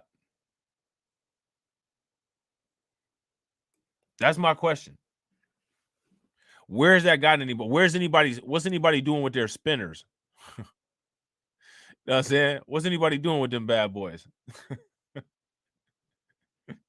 know what I'm saying? The choice between so my thing is we have to look at why a lot of things aren't available. One reason why things aren't available is because we haven't made them available. Another reason why they're not available is because we exhibit behavior that's not consistent with behavior that the rest of the world exhibits. And nobody's putting a gun to our head and making us do that shit. The question that I always ask fairly, as to not put motives or words in people's mouth, is why is that going on? Why is there a pattern of that shit? Why do parents go and tell their children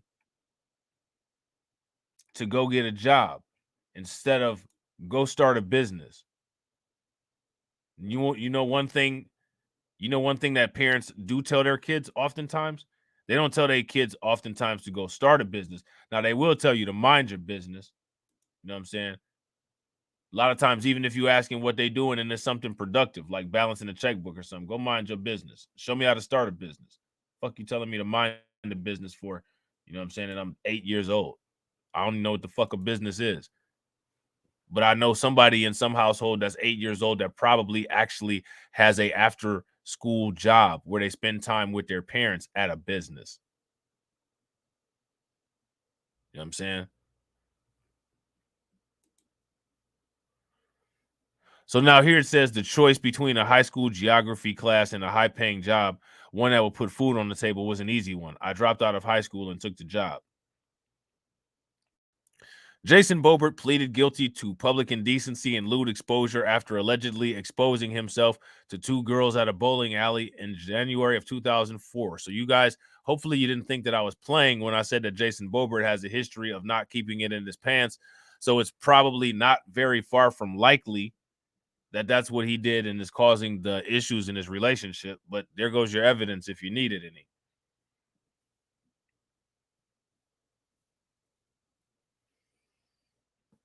There goes your evidence if you needed any. Okay. In her book, Boebert wrote that Jason never displayed his genitals, but that he acted like he was going to unzip his pants. Well, then, if that was all that he did, then why did he plead guilty? I've unzipped my pants before. I've not even been in the bath. I've had my pants unzipped, didn't realize that they were unzipped. You know what I'm saying? And then I zipped them up. Guess what? Nobody cared. You know what I'm saying? Like, in her book, Boebert wrote that Jason never displayed his genitals, but that he acted like he was going to unzip his pants. Acting like it. So he got that Jordan Neely justice then, according to this. He just acted like he was going to unzip his pants. So fuck it, you a sex offender now. You know what I'm saying? You just yell at somebody, I'm finna choke your ass doggy style till you die. So according to Lauren Boebert, Jason Boebert got that that Jordan Neely type jury. He got that Judge Dredd shit. The motherfucker put his hands on the zipper and they nah, bro, you a pervert. You got to get on this list. You're guilty. That's what they did to him. Come on, man, stop it. Lauren Boebert always has a good explanation for some idiocy.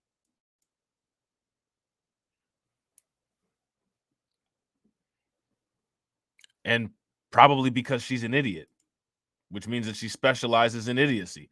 So it makes sense that she says these things. You know what I'm saying? Boebert wrote that Jason needed alcohol and anger. Wait, hold on. He needed the alcohol and anger management classes that came with the plea deal in an indecent exposure case. So Boebert knew that her husband wasn't shit.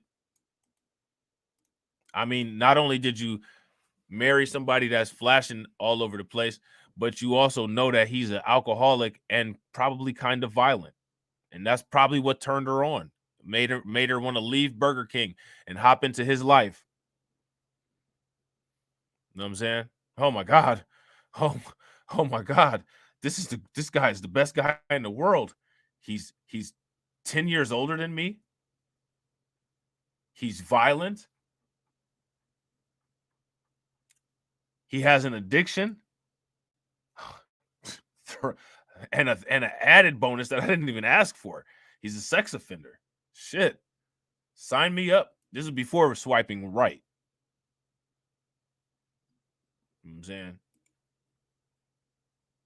The left attacks us relentlessly, she wrote. They point to Jason's arrest and say awful things about him, rather than applaud a man who's made a few mistakes along his way, learned from them, and then made himself a true success, got married, and is raising 4 incredibly young men.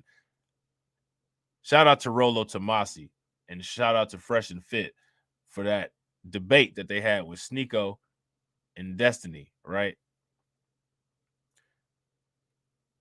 Let me tell you the quickest way. Let me tell you a guaranteed way to get off of the path of repairing your mistakes, like learning from them and then making yourself a true success. If somebody chokes you doggy style after some alleged mistake that you may have made, that definitely decreases the likelihood of you getting on the path to quote unquote redemption, doesn't it?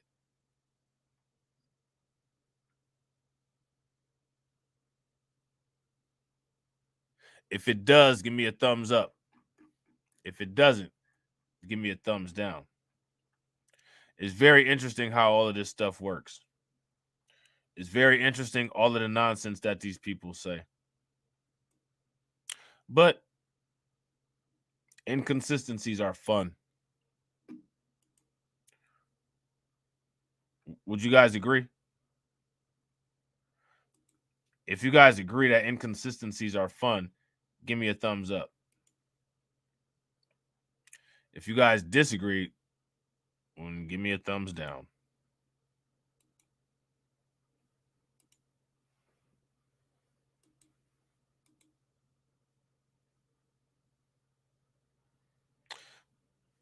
Question for everybody.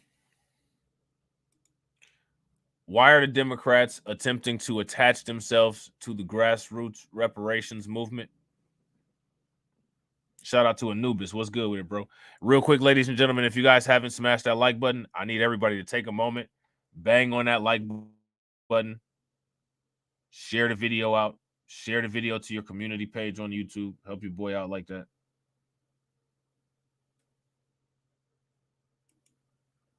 I want to keep having these streams that have these weird ratios where I have like over 100 likes for my video and I don't even have 1,000 views on the video because that shit looks sus than a motherfucker.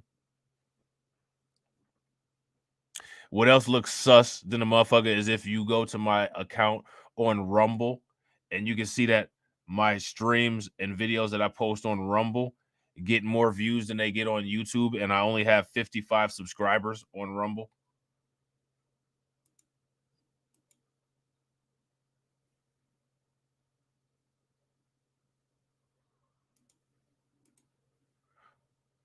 Why are they doing this? Here's my thing. I saw a video that Phil Scott actually did about this very topic right here, and I'm actually going to react to it if I get time. And shout out to Stay Positive for sharing. Make sure you guys throw some radiation emoji and show her some love. I think that's a her. Don't quote me.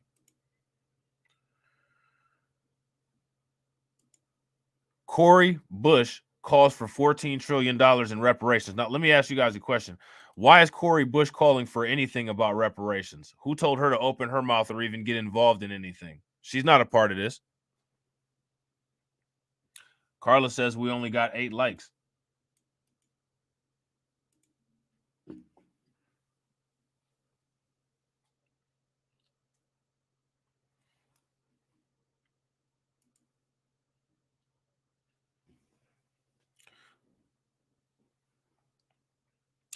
Everybody, shout out to Torian. Torian said that video that I did on ramen noodle yesterday went semi-viral. Make sure, hey, yo, Torian, grab the link to that video and throw it in the chat. Make sure you guys go over there and watch that video that Torian did and share it. You know what I'm saying? I need some viral videos, man. I need some videos to go viral. You know what I'm saying? YouTube don't be putting my content out to no damn body, man. I have 150 likes on a motherfucking video with 300 views, and that shit don't never change. Have you ever seen a video with 150 likes that only got 300 views? Like, how does that work? You know what I'm saying? Like, that's crazy. How does that work?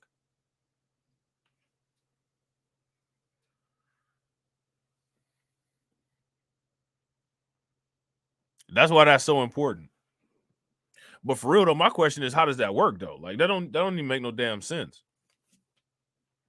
I seen videos that had like 45 likes and the video had like 3,000 views. You know what I'm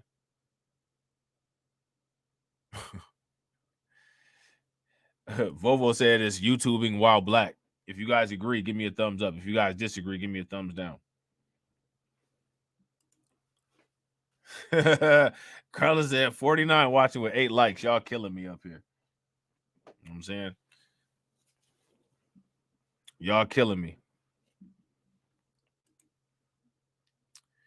So now here, what I want to know is people need to get on this, man.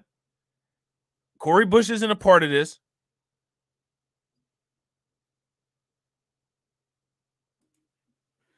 Shout out to Tammy. Tammy says these ninjas trying to pull a bait and switch that they can kick rocks starting with Booker. Facts. I agree. If you guys agree with Tammy, give me a thumbs up. If you guys disagree, give me a thumbs down. This needs to be called out and dealt with, or else this is going to be highly problematic, man. This is going to be big problematic.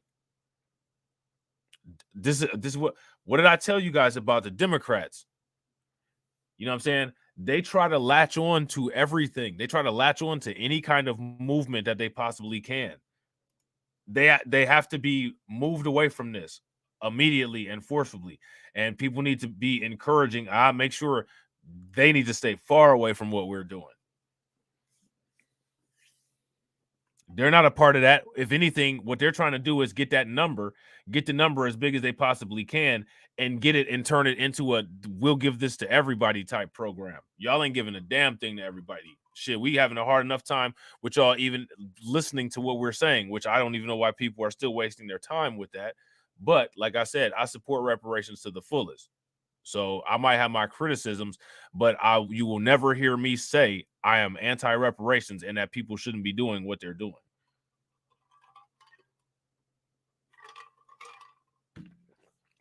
You know what I'm saying? That being said, what has Cori Bush done to help with anything with any of this? I gotta agree. I agree with Toria. Cori Bush has lost her damn mind. She done lost her damn mind. Regarding the fight for reparations, in the words of Detective Marcus Burnett, Martin Lawrence's character in Bad Boys, shit just got real. Well, here you go. In the words of Will Smith, the guy who slapped the dog shit out of Chris Rock and used to be the Fresh Prince of Bel-Air, when it comes to reparations, this Mike Lowry's house.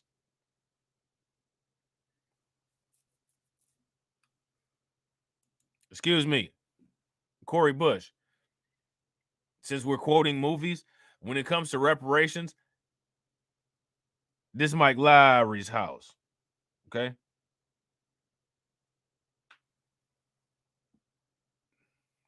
So what you guys see here is that they're trying to infringe on territory so they can create some already pre-made and pre-mixed directives that they can act as if it was them who was advocating for and take that as a fake W.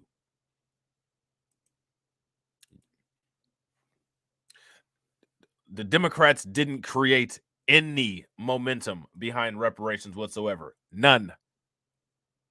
If anything, they've done more to almost destroy and derail the entire thing.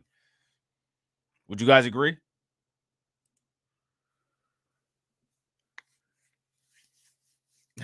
You like that, Carlton? Yeah, this is Mike Lowry's house. You know what I'm saying? You ain't invited over here. What's funny about that is those weren't actually Will Smith's words. Those were actually the words of Detective Marcus Burnett as well when he was acting like he was Mike Lowry. for people who actually know the movie, because people actually look shit like that up and then say, well, Rob don't do accurate broadcast because he sat there and said that Will Smith said some shit that Martin actually said. Because motherfuckers is petty like that. And I ain't mad. If somebody did that, if somebody made a diss video about me on that shit, I like that shit and put it in my community post. You know what I'm saying?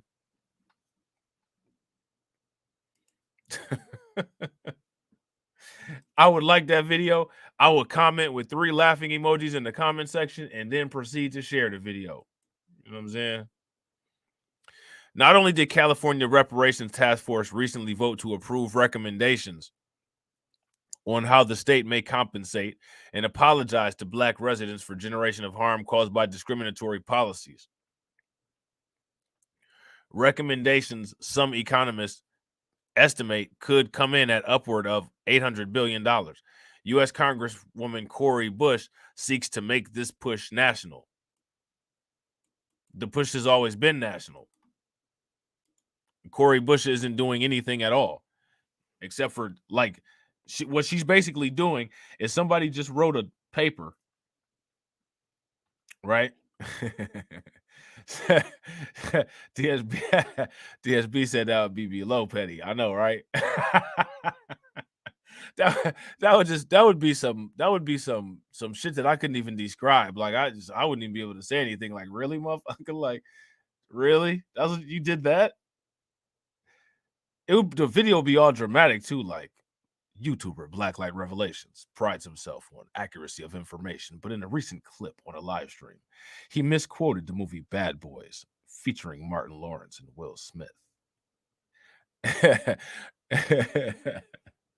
know what I'm saying? That shit would be all dramatic, you know what I'm saying, with special effects and shit. Like, really? You put this much energy into a 2-minute video about a YouTuber that nobody knows? Motherfucker, you deserve everything. I'm sharing the shit out this. Like, you know what I'm saying? You deserve everything, motherfucker. You deserve all my clout. Like, you know what I'm saying? Like, motherfucker, I ain't even this skilled to make a 2-minute video like this, but you did all this extra shit? Well, damn it. The least I can do is like the video and share it. Like, I can't even get mad at you. I might even hit that bell. I hit the bell one time on your shit, but at least I hit it, though. You know what I'm saying? I ain't hitting it twice, but I hit it one time. You know what I'm saying? And through attempts to get the U.S. Congress to move on reparations is not new. Check decades of work by the late U.S. Representative John Connors. Look at this. And they're giving credit to current U.S. Representative Sheila Jackson Lee, and more credit and associating the grassroots to end Cobra. So, thought that was interesting. I don't know if you guys know about End Cobra. I did a video about them. I don't think it's up. If you have Patreon, you probably have access to that video, but I don't think it's up on I don't think it's up active for view on the channel. Bush is now introducing the Reparations Now resolution, urging Congress to provide at least $14 trillion in reparations to descendants of enslaved Africans. Now, she's already messing up because descendants of enslaved Africans, that's too broad of a term. You bringing in Afro-Caribbean and, Afro-Latino.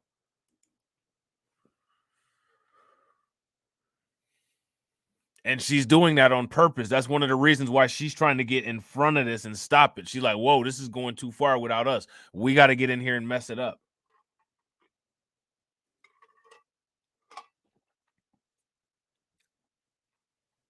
We got to get in here and mess it up. We need to push this right now. Bush told, and look who she told. Cori Bush told this to the Root. Now, you know that the Root is probably not very thrilled with the prospects of ADOS FBA reparations. She doesn't have the language right. I agree. If you guys agree with Carlton, give me a thumbs up. If you guys disagree, give me a thumbs down. She doesn't have the language right. Tori Rain says if we roll out a couple burners on top of a tablecloth with some green beans, corned beef, cabbage, and some potatoes, she'll stop right in her tracks. It might stop her so hard that she might break her neck when the smell gets let out. When somebody takes the top off of the first burner, her neck will snap back real quick, like the brat. I got that shit that make your neck snap back, and it happened to be a buffet table. You know what I'm saying?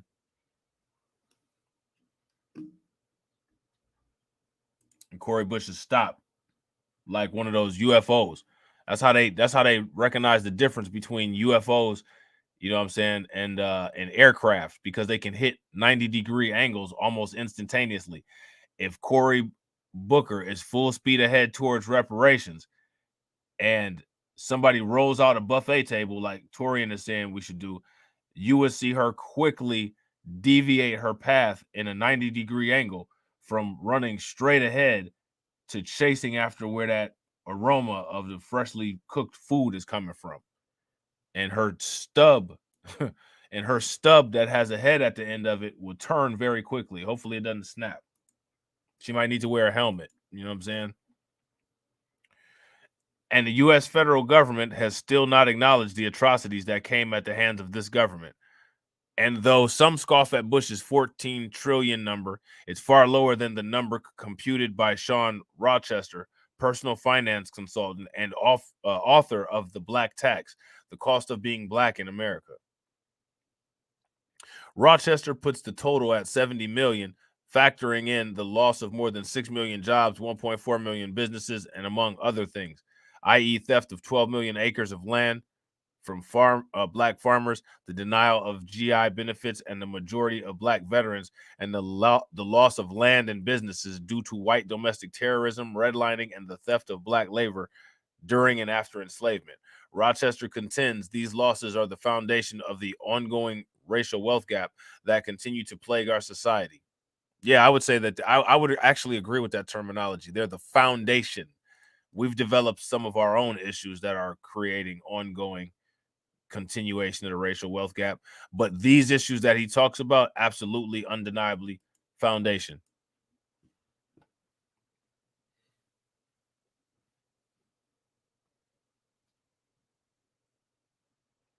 You know what I'm saying? And I gotta agree with DSB. If you guys agree with DSB, give me a thumbs up. If you guys disagree, give me a thumbs down. Not well, what it was is Al, she always tried to tie the climate shit into the racial shit. Remember, she put up that tweet. Climate justice is racial justice. She's not the business. She's one of those people that talks a good game, that is simply playing the game, but doesn't have any game. That's what she is. You know what I'm saying? She was sitting up there talking about climate justice is racial justice. Similar to Rochester's work, Bush resolution came with receipts to back up the $14 million task. All right. So I don't think we really need to read all of this. We'll go over this in more detail in the reaction that I do to Phil Scott's video.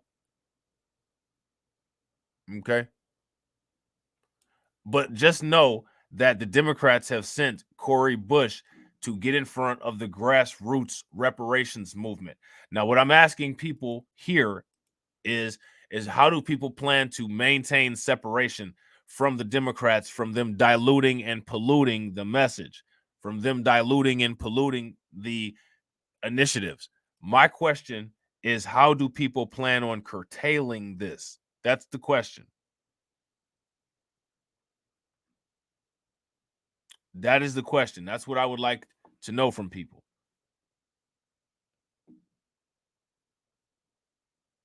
What's the plan? I'll tell you what some people's plan is.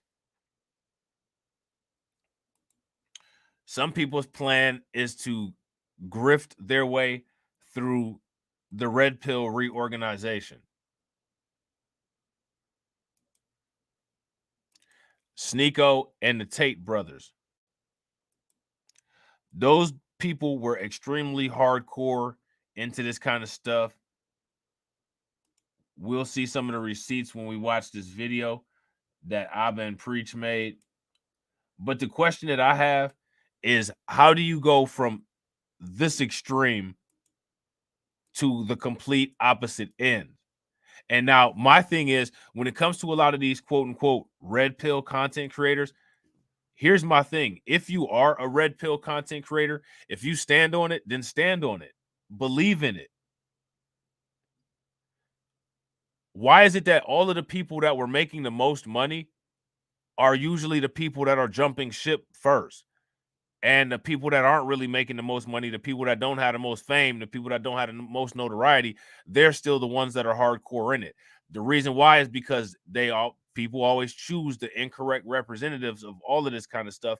They choose a bunch of goofballs to be the front people, and then when the shit gets hot, those goofies who are the front people aren't prepared to be able to deal with the kind of blowback or critique that they might have, so they jump ship because it wasn't nothing but a money thing for them anyway. Tweeko, Geeko, Sneeko is not a good debater. Destiny uses debate tactics. You know what I'm saying?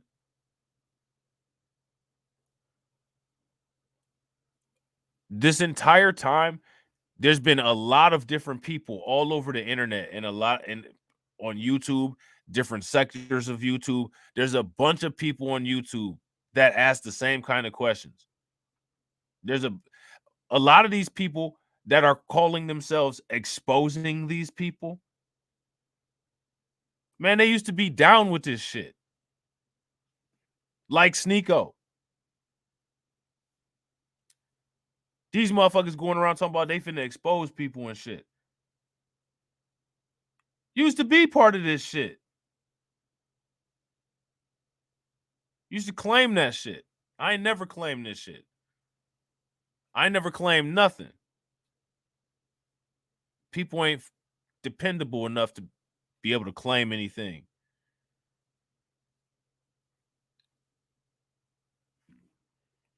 So there's an anti-red pill grift that's going on. And these anti-red pill people are going to just be enlightened, and it's going to be basically, well, if you were lost in the red pill and you're experiencing red pill rage, well, we have all the answers for that because we've done it too and we've been through it and now we're enlightened. No, you're not. None of these people are anything. These people who claim to be red pill, or either they're leaving the red pill, they were never quote unquote red pill to begin with.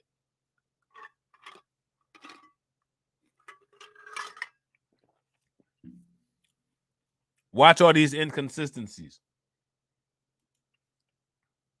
The hypocritical part about it is that we make fun of girls all the time for not controlling their sexual urges and being exposed all the time. Like, she belongs to the streets, all this stuff. You tell guys that they're losers if they don't go to the gym. They're losers if they play video games. You're a loser if you smoke weed. You're a loser if you watch sports. You need to exercise discipline. But when it comes to girls, oh shit, get a vasectomy because you can't control yourself, because you're not capable of exercising discipline. Why do you have to be disciplined in every single aspect of life?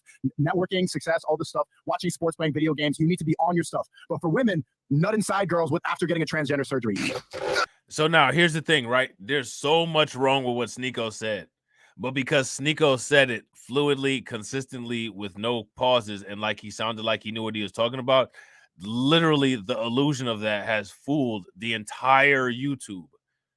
The entire YouTube has been fooled. He didn't address anything that was said. And what's crazy to me is how, like, this is so clearly obvious, and like people still just keep making up their own delusion of what happened here. Let's keep watching. See, we didn't quite lose Sneeko there. Honestly, it looks like the red pill is imploding very quick. Now here goes the thing, right? Carlton, shout out to my man Carlton Wade. Carlton says some of these red pill dudes are depopulation agents. They're telling young men to get a vasectomy. Yeah, I agree, right? But here's the thing, though. I don't like where has somebody made a recommendation, signed, sealed, and delivered, and says, go get a vasectomy?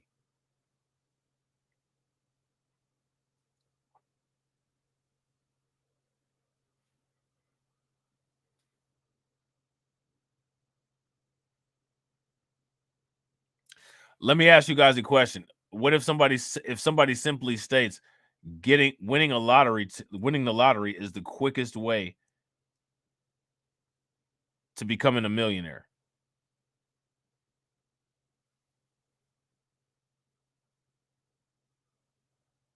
Does that imply that that's a recommendation that somebody should simply work as a lottery ticket scratcher or a number guesser to try to become a millionaire? No, it's literally simply just a statement. That's it. It's just a statement.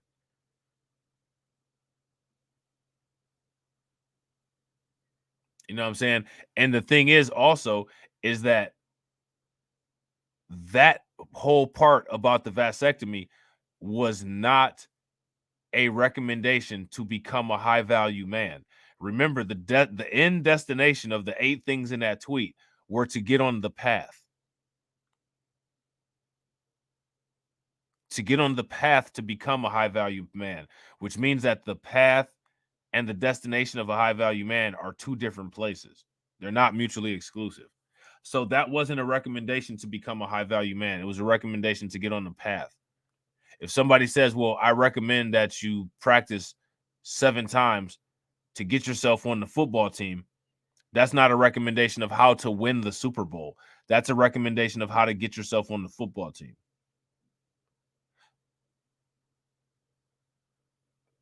What's interesting about this is how people's brains automatically fill in the blanks and how people allow like their feelings about certain things, because people feel strongly about being able to reproduce children and vasectomies and things like that. And they added in a whole bunch of things that weren't in there. To me, that's fascinating. Like, how do you justify just adding shit in? You know what I'm saying? That wasn't said. Like, that shit crazy, but that's what we're watching people do that. Recently, you saw Andrew Tate or Tate calling red pillers autistic and be like, don't ever associate. So now this is hilarious, right? So now you got Tristan Tate, right? Tristan Tate says, please don't refer to me as red pill. Those people are autistic. Now, if we're doing the whole debate thing, we're going to need to see some proof that every single red pill person is autistic. Because according to him, red pill is synonymous with autism. I don't think there's any studies from any medical schools that say that, but he gets the pass of, oh, well, he's just being sarcastic. And somebody who just wrote something as a statement can't get the legitimate truth of that. They just wrote it as a statement. Shout out to Shatera. Shatera says they on the spectrum, y'all. A lot of them motherfuckers that be calling into them videos, they do be sounding like that. That's why I don't do panels. I'm not about to have any mush mouth fucking people that be calling in panels all day on YouTube, calling into my shit. Carlton said, I'm on reparations pill. Facts. You know what I'm saying? Smoking that 40 acre and a mule pack. You know what I'm saying? So now Tristan Tate claims to be a half black man, which I don't understand why everybody just has to lie about that and throw that in. This motherfucker's obviously a blackfish. You know what I'm saying? As a half black man, and he claims that he descended from slaves. He might be talking about maybe his white mom was a sex slave or some shit. I find your choice of example in very poor taste. I don't need white people even loosely looking at me, likening me to apartheid politicians who want to lynch blacks. Thanks. Now, we all know that the Tate brothers, they don't care about this shit, the racial issues. Remember Andrew Tate, pro-white, you know what I'm saying, talking about white men are the most oppressed and all this bullshit. You know what I'm saying? So, like, to me, this is some weird ass shit. I don't trust Tristan Tate with this nonsense one bit. As a matter of fact, I think that he's trolling. I mean, that to like now you sounding woke, but you and your brother are against woke. You actually care that motherfuckers look at you as possibly racist, and you're trying to bring attention to your black side and not hide it, motherfucker. You full of shit. You're faking it. The fuck out of here with that bullshit. That's a grift, bitch. The fuck out of here with your self-hating ass. You know what I'm saying? The fuck? Stop. The grift is real as hell, Torian. You this self-hating ass mulatto, light-skinned, beige, you know what I'm saying? Tropic Thunder black guy dad having ass motherfucker acting like he concerned about what white people think about him. They'd be cheering you on if you acted like you wanted to lynch blacks. I know half them people that went to those little game board meetings or whatever the hell it was that he used to have. All them motherfuckers was racist as hell. Fuck out of here. Right. Exactly, Terrence. You trying to unite the diaspora in Romania, clown? Like the fuck out of here. You know what I'm saying? Where else have you ever put that you're half black on anything?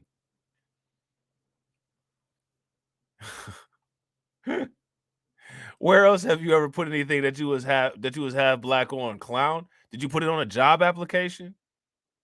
You know what I'm saying? Fuck out of here. Here go my question. I don't need white people even loosely likening me to apartheid politicians who want to lynch blacks. Why? You trying to cut your potential earnings down with your silly ass? Like, stop. Like, man, ain't nobody buying this nonsense no more. And let's just say that let's just assume, right? Like, let's just say, just for being silly, that he's telling the truth, that he's being honest. Man, fuck that shit. We don't want it anyway.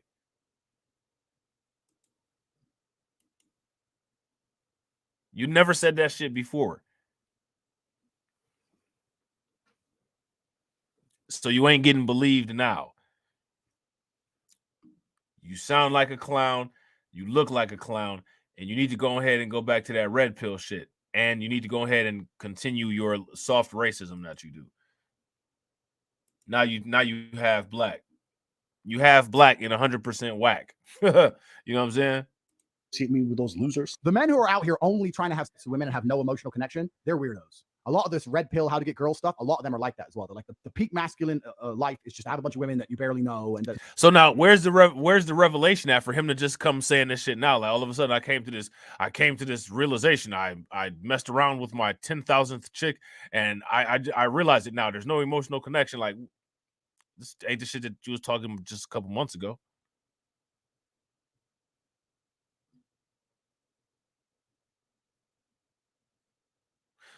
This ain't what he was talking just a couple of months ago. This is another one of them people that's everybody's dad.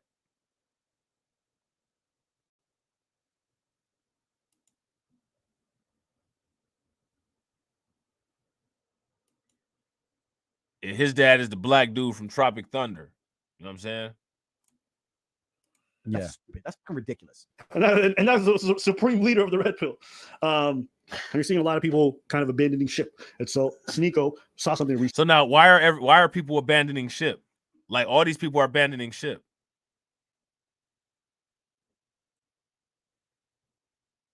It's because they're trying to get money elsewhere. They never believed in none of this shit to start with, to begin with. That right there is how all of this shit got all messed up. Because everybody swarmed onto it to make money off of it instead of actually seeing through and following through with a lot of the things that this kind of stuff was created to service. A lot of the things that this kind of stuff was created to provide.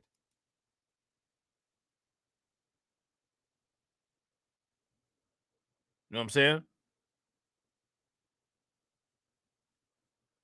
So they're going to grift somewhere else. They're going to a brand new grift.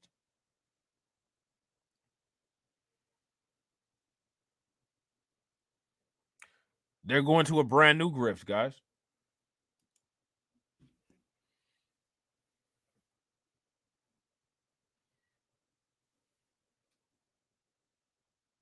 Everybody's jumping ship. And this isn't the first time that they jump ship. And like I said, a lot of these people who y'all see who claim that they're out here just exposing people and all this shit, all of these motherfuckers used to be a part of this shit. They all used to be a part of it.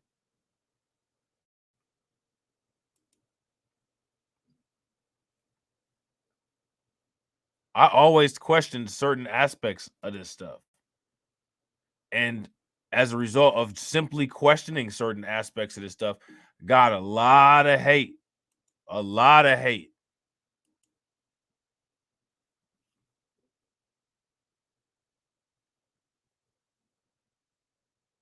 Hate me now. You know what I'm saying?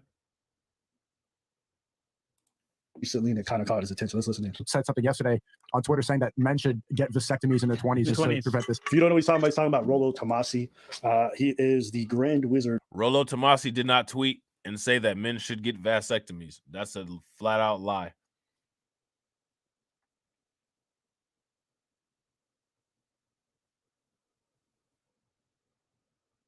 We all saw the tweet yesterday. The tweet did not read, men should go out and get vasectomies. Of the red pill community.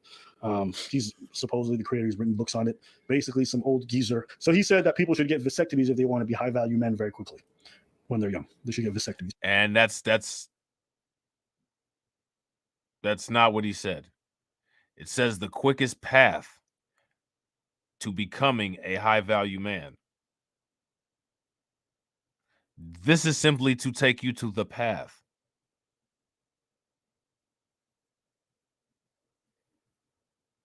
But I did find it funny that Abba said that Rollo was a grand wizard, though. I thought that was hilarious. You know what I'm saying? Now, quick information on vasectomies. While they are quote unquote reversible, how reversible they are is based on the length of time that you've had your vasectomy. If you go past 5 years, the odds can drop anywhere from 90 to 30 to 40%. And even then, after you reverse it, being fertile, we don't know when it comes back. And so essentially, when doctors allow you to get a vasectomy. I want you guys to remember that Sneeko is the same guy that admitted to being a cuck just a couple months ago. And now everybody's cheering him on about his critique of manhood, you know what I'm saying, masculinity strategies. A guy who shared his wife with somebody and was not very happy about the way she was responding to it. Or shared his girlfriend, I want to say. But look at how quickly everybody just follows the crowd. Sneeko says something that looks good, and we just forget that this dude admitted that he is a cuckold. And we'll just fall in line. Like, it's crazy how much of followers people are today, man. Like, what's wrong with people? They just were looking for something to follow. I got to agree with Torian 100%. Torian says, I can't take any of these people seriously. They're all in it for financial gain and not the so-called message they convey. Facts. Shout out to DJ Elmo. What's good with it, bro? Facts. Even Abba and Preach, they're in it for money. You know what I'm saying? They don't want to upset their white audience. You don't get 1 million, damn near 2 million subscribers servicing black people. That's evidenced by all of the black people on YouTube. You know what I'm saying? Yeah. So, you know, they're investing, protecting their investment, protecting what it is that they have. They feel like that's one of the ways that they need to protect it. You know what I'm saying? Real quick, ladies and gentlemen, if you guys haven't smashed that like button, make sure you guys smash that like button. Also, if you guys haven't hit the bell, make sure you guys hit that bell. If you're not subscribed to the backup channels, make sure you guys take a moment, subscribe to the backup channels, and please share the video to your social media. And also make sure you guys help Carla with that Nightbot. They're not reversible. So you need to be certain that you don't want kids anymore. You should not think of it as a form of birth control that you can willy-nilly come in and out of. That's why a lot of doctors, if you're below the age of 25, will not even consider you for vasectomy because they understand how life-changing it is. And though you may not want kids as a young man, they know you might change your mind. So quick little information about vasectomies. There you go. I think that it's important to have family values and to prepare for eventual parenthood. What makes you high value? Other people's perception, having a lot of money, having a network? Like, why does that matter? Why does being a high value man matter if you're not going to eventually start a family? So now here's the thing, right? Asking the question, how does being a high value man matter? That wasn't anything that proved anything in the debate. The debate was not about if being a high value man matters. So like, why all of this sounds really good. Again, Sneeko is just talking.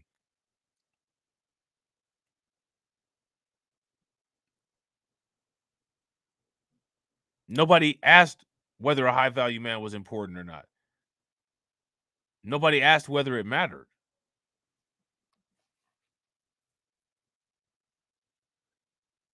It clearly matters to the interested party. But again, what I want y'all to pay attention to is that Sneeko just blurts things out, and because he can be well articulated and his voice carries, people actually think that he's just ruling and running over people in these debates. He's not. Any content creator that did a reaction video to this particular content, most of the people who did reaction videos to this content who said that Sneeko is just amazing and just like, yeah, man, they really did a Rolo a job. Most of the people that did reactions to this could probably beat Sneeko in a debate. Would you guys agree? If you guys agree, give me a thumbs up. If you guys disagree, give me a thumbs down.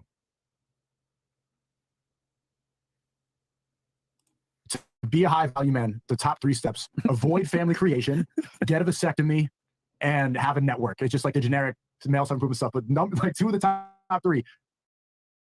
Vasectomy. When he says high value man, he's talking from the perspective of being able to be a playboy and get as many girls. But why is that a priority over having a family? Like, why would that? See right there. See what Sneeko just did. Why is that a priority over? Nobody said it was a priority over. Myron just said specifically it's for that type of man who's seeking that type of life, period, in the discussion. Nobody ever made a prioritization call. I mean, why do people like sweet potato pie more than they like pumpkin pie? I mean, I don't know. They just do. Why does somebody want to be a playboy and mess around with a bunch of women? And why does this person want to have a family and get married? I don't know. Could be because of how they were raised. Could be because of their experience or lack of experience with women. I don't know. Literally nobody knows what people's motives are unless you actually psychologically analyze them. Nobody ever said one was more important than the other. They were just giving possible paths to get to destinations. That's it. Sneeko comes in like a wild, belligerent Tasmanian devil and just blurts out, well, how's this of higher priority? Now, see, the way to deal with that is you address the fact that priority was never up for debate. I never said that being a high-value man was more important. I said this is how you become a high-value man. That's like if I say, well, I'm going to show you how to drive a car. Well, I mean, you're sitting here telling me how to drive a car. I mean, what about bikes? It's just as important for me to learn how to drive bikes. I mean, why does driving a car is more important than riding a bike? I didn't say that. You literally just went on a fucking tirade. I didn't say that. I said I'm here to teach you how to drive the car. But people get excited about tirades. The claim was never made that being a high-value man is more important than or more of a priority than being a family guy. Simply, the definition of whatever they feel a high-value man is, the path was laid out to become that, and that's it. Nobody checks Sneeko on that. So Sneeko continues to run that, and it looks good because it looks like he's fighting on the side of, you know, common sense and ethics. Regardless of what side he's fighting on, he's not doing anything effective as far as this debate or as far as proving any points. That's my point. You guys see that? If you guys see that, give me a thumbs up. If you guys don't see that, give me a thumbs down. Even be advice. Why would that be male self-improvement advice? Be a playboy instead of raise a family? Well, we make fun of women all day for wanting to be girl boss queens and sleep around and have all this, and then you tell guys be a playboy instead of raise a family. That's the same. Nobody told guys to be a playboy and raise a family. These are guys who are already interested in being playboys and getting a bunch of women, and they're telling you ways to maximize and increase the probability of being successful at that. Nobody, and they're also saying that you have to choose one or the other. You can't really have all of that kind of family stuff that you want and do this, which is one of the reasons why the no family creation and all of that stuff. And so that's why they go in on that, because if you try to live both lives, you can't. Something's going to give.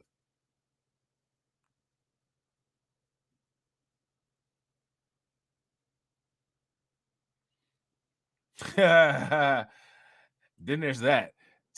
Shout out to Terrence. Terrence says the question should be, Why are people taking life advice from a tweet? Right.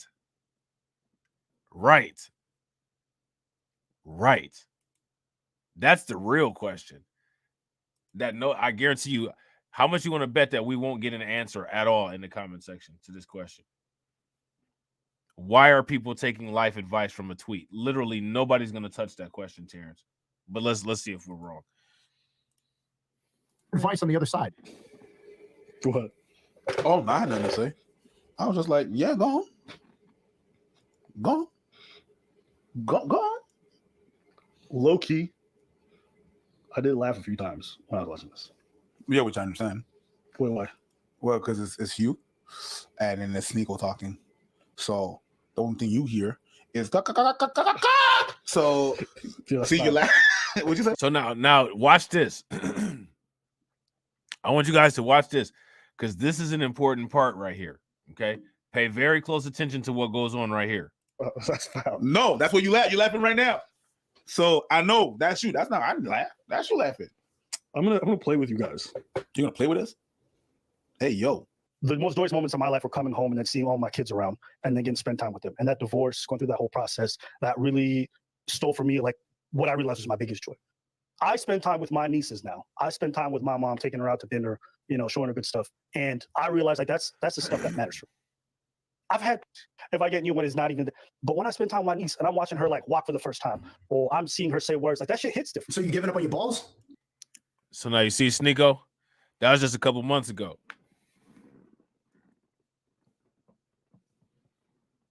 Listen to Sneeko. I want y'all to listen. He sounds very different, doesn't he? Yeah, you're getting tired. You're getting older. Like that's just like I'm too tired of fuck. That sounds boring. I don't want to be. When I'm 32, I want to be fucking double the bitches I'm fucking now. I want to be.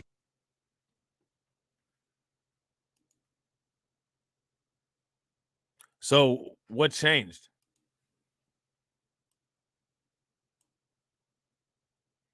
Stuff. And I realized like that's the stuff that matters for me. I've had, if I get new one, it's not even, but when I spend time with my niece and I'm watching her like walk for the first time, or I'm seeing her say words, like that shit hits different. So you giving up on your balls?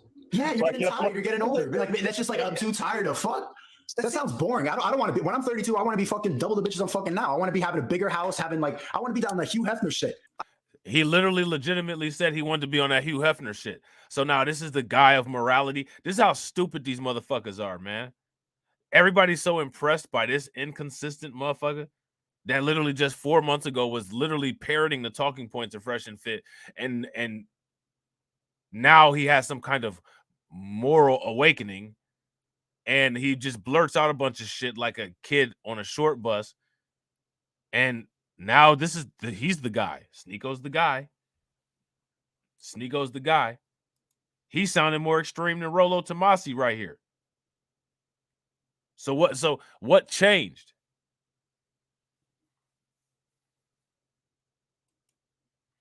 Shatira said, movements that revolve around sexual access will never be successful simply because it does not address the individual. Yeah, I could see that. I could agree with that. You guys agree with Shatira? If you guys agree with Shatira, give me a thumbs up. If you guys disagree, give me a thumbs down. And if you ask me, there should have never been a movement about sexual access. The movement should have been about, well, if you feel that you want to be like more masculine, if you want to be more of a man, define what masculinity is, break the term masculinity down, break it into parts, figure out how to accomplish each part to a certain competency and practice those ways in all of your dealings in life. You know what I'm saying? Work with other men who practice the same tenets, make that a male culture.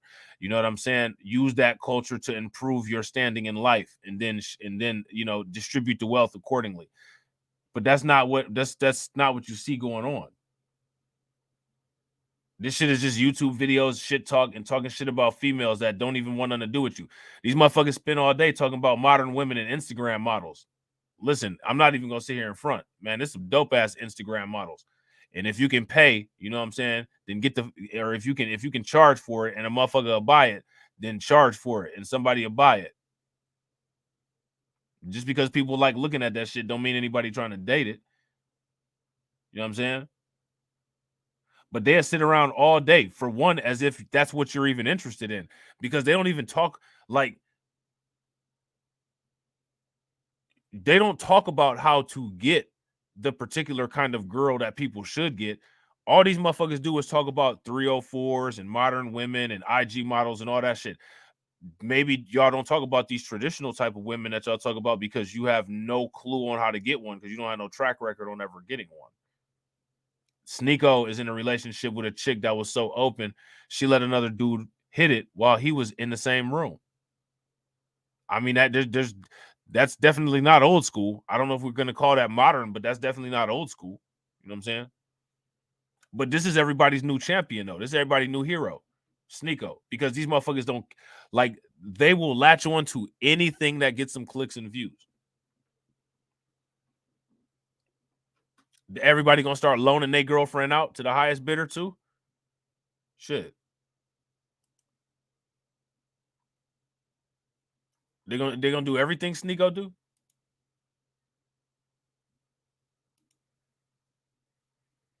For the first time. Or I'm seeing her say words like that shit hits different. So you giving up on your balls? Yeah, you're getting tired. You're getting older. Like, that's just like, I'm too tired to fuck.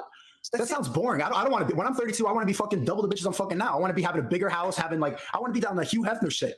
That's what makes you. That's what keeps your balls going. Like you can't let go of that. You can't let go of your manhood at a certain age. If you give up on that, like, oh, I like playing macaroni drawings with my kids. You trying to say something? He was just clowning you, but that was a young him. You understand what I'm saying? That was him 9 months ago. 9 months ago. That was him 9 months ago. 9 months ago, y'all.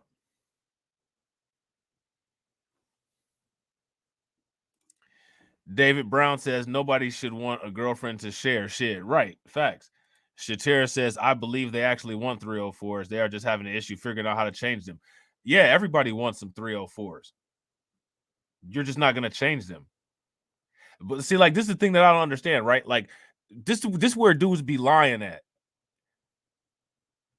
Everybody wants some 304 action. Like, get the fuck out of here. Somebody gonna blow your motherfucking mind on demand? Who the fuck don't want that? Like, get the fuck out of here. You know what I'm saying? But what you got to understand is that there's a trade-off.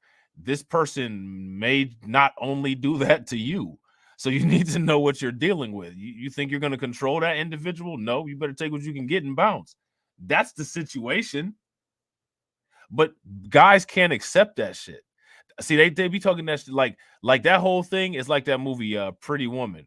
You know what I'm saying? With Richard Gere and Julia Roberts. You know what I'm saying? Richard Gere was on it. He said, fuck it, man. I'm going beyond simping. I'm cutting off everybody's access from this bitch right here is mine. I don't give a fuck if she was a hoe or not. I'm taking this shit. This is mine. She's mine. I'm claiming this hoe. You know what I'm saying? I'm buying the contract out. It's done for her. I'm putting her into retirement myself. Are motherfuckers willing to do that? You know what I'm saying? You know what I'm saying? Because aside from that, if you're not willing to do that, it's probably not going to happen. She's probably going to look at you and start laughing and probably got somebody waiting after you get done. You know what I'm saying? Because that's just what it is. Like, you're not going to change that. Just like how you ain't going to change the fact that you got to breathe in oxygen. So the thing is yeah, like, people can't admit to it. Like, yeah, they want a 304. Hell yeah. But at the same time, you want a 304 and you want a housewife. Like, you literally want your faithful woman with everything hanging out, looking sexy as hell, just doing housework. Man, that shit don't exist for everybody. And a lot of times, even if that shit do exist, there's a high price to pay for it, whether it's an escort or whether it is an actual woman that you have in your life that that has upkeep. You don't get shit for free. I don't know. These motherfuckers be claiming that they're conservative, claim they got conservative values, and yet and still don't want to admit to the capitalism of the whole economy, which, if you ask me, you know what I'm saying, includes one of the most ancient forms of prostitution, marriage. And nobody warned Carla Lockhart about it. Shame on y'all. You know what I'm saying? Shout out to my man PD Chicago. PD Chicago B1 says, what's up, BLR2 and fam? I got a better one. My fair lady was an early model 304. Yeah, sometimes the 304s be, you know what I'm saying, they settle into a good life. You know what I'm saying? They They they do right by the right person, and the right person like and that's it. You're done. You know what I'm saying? I'm taking you off the market. I'm buying the contract out. It is what it is. That shit happens, man. People do that shit. None of these guys are willing to do that shit. So you're not going to create some kind of hybrid woman that doesn't exist. Just like how these women want a simultaneous corporate, you know what I'm saying, like corporate, brilliant, amazing man that's mixed with a pookie. You're not going to make that occur. Like, that's some rare shit. Like, you want a guy that looks like he'd just pull your hair back and, you know what I'm saying, get you in all kind of checks, throw you up on the counter and, you know what I'm saying, smack you around a little bit, you know what I'm saying, and talk to you all crazy. But at the same time, this motherfucker gives you a hug, you know what I'm saying, and all the bills are paid. Like, first of all, that's hard as hell to even find.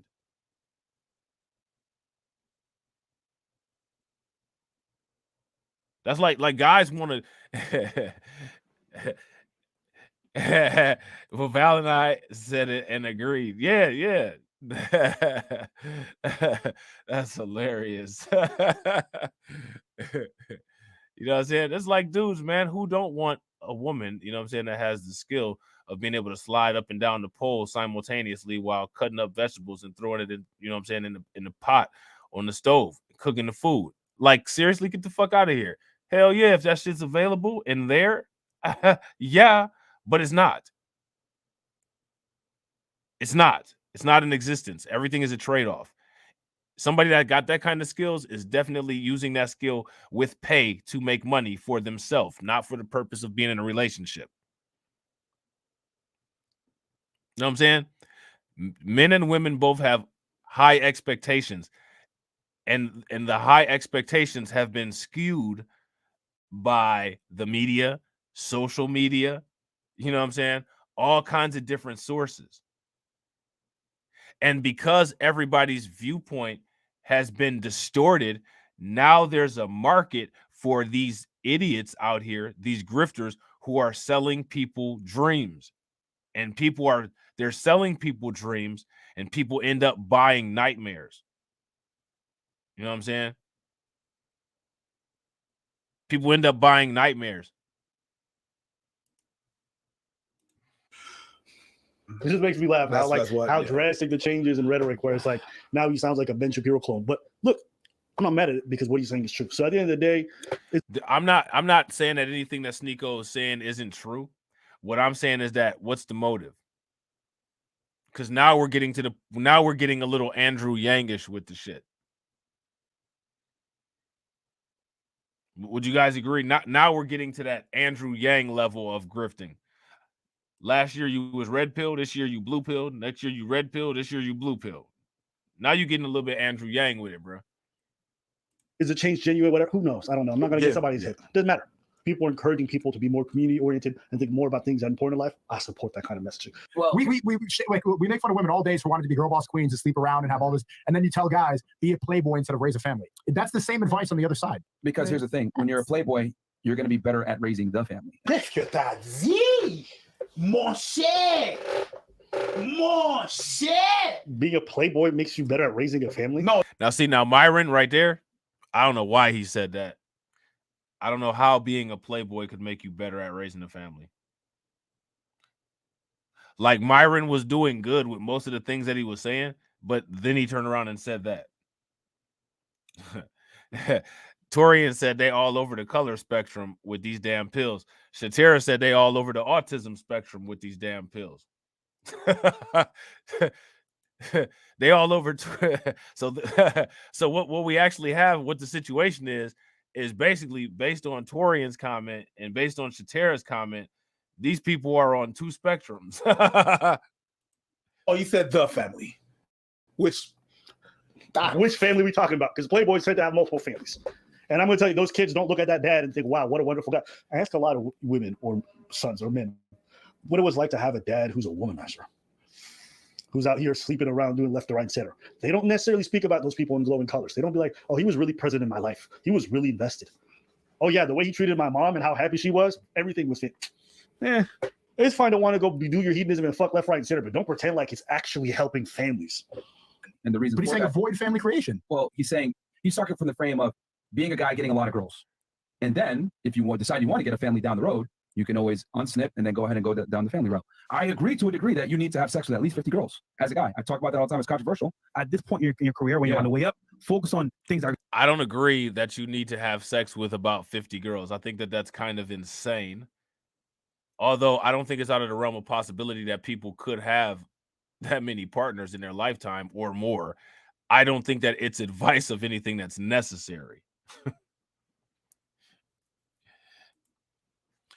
Shatira says, why does the subject of how to effectively communicate with your partner never come up in these conversations?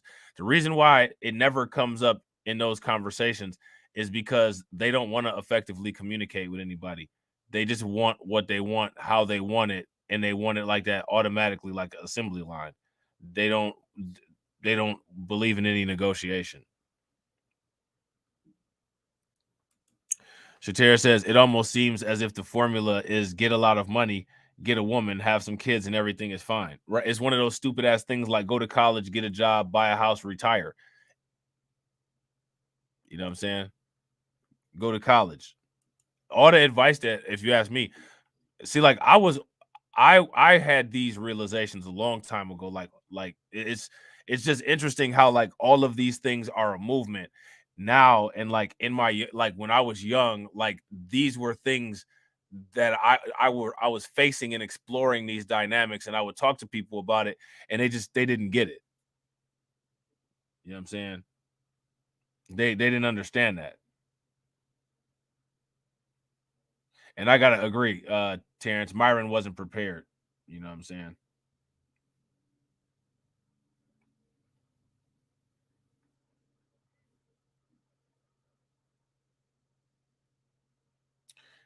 Emmanuel Carey says, I wish marriage was as easy as they LARP it is. Right. And it's not easy. Let me ask you guys a question. If you think that marriage is easy, give me a thumbs up. If you don't think that marriage is easy, give me a thumbs down. Let me know what you guys think. And real quick, ladies and gentlemen, if you guys haven't smashed the like button, please take a moment, smash that like button. Also, if you guys haven't hit the bell, make sure you guys hit that bell icon twice, and please share the stream to your social media. Are going to help you move forward and life and become successful. Yeah. Get a surgery done that prevents you from having children. Yeah, we can always reverse it. That's not like a lot of the times that shit messes up. That's not something you could just like hope that it's going to be okay. Generally, most men can't control their urges, so what's going to happen is going to go fuck around and get somebody pregnant. So wait a minute. So generally, I don't like that people say that. I don't like that Fresh Prince says that. Generally, men can't control their urges.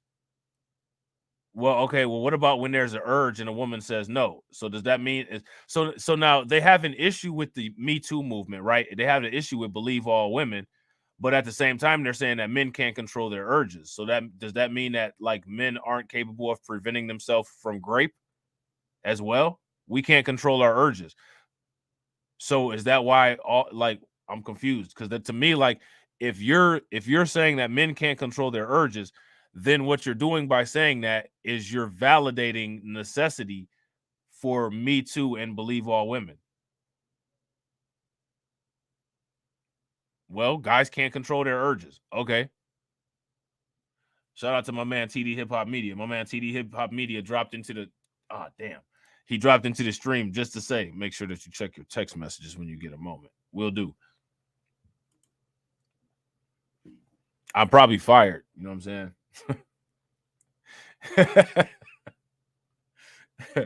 if y'all don't see me on Just Talking with TD and Rob, it's because I'm fired. You know what I'm saying?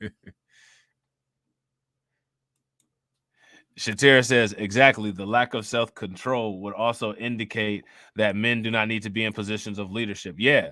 The lack of self-control would indicate that men don't use logic, that men use impulse and emotion as well, is what that would indicate. Which would indicate then that men aren't that different from women in the psychological aspect like they are saying that they are. You know what I'm saying? Shout out to TD Hip Hop Media doing the firing just as messy as any employer would. You know what I'm saying? good fathers too. Just like we make fun of girls for prioritizing their careers and wanting to be girl bosses and wanting. Look, like, what kind of job you got? What kind of job you got that they'll come onto your Facebook post and be like, "Hey, yo, what's up? Did you check that message that I inboxed you about you being terminated from employment?" Like right on your wall. You know what I'm saying? Like, I was gonna check it, but I guess I don't need to now, do I?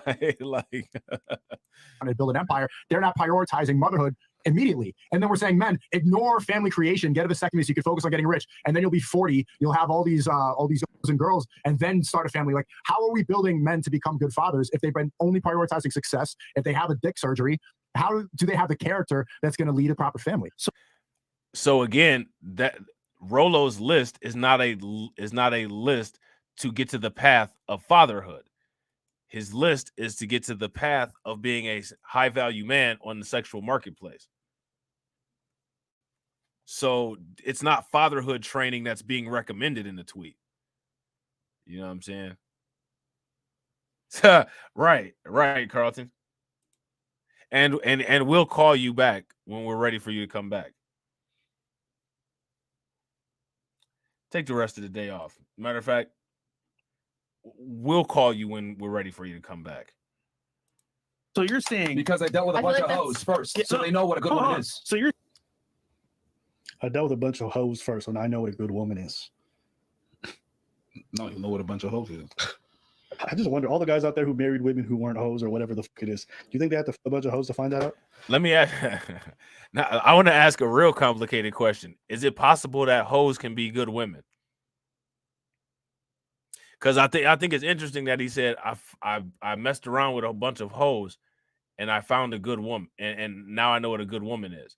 So my question is one of the hoes that he messed with a good woman, or does he think that by process of elimination, a good woman is anybody that acts not like those women that he dealt with that he considers hoes?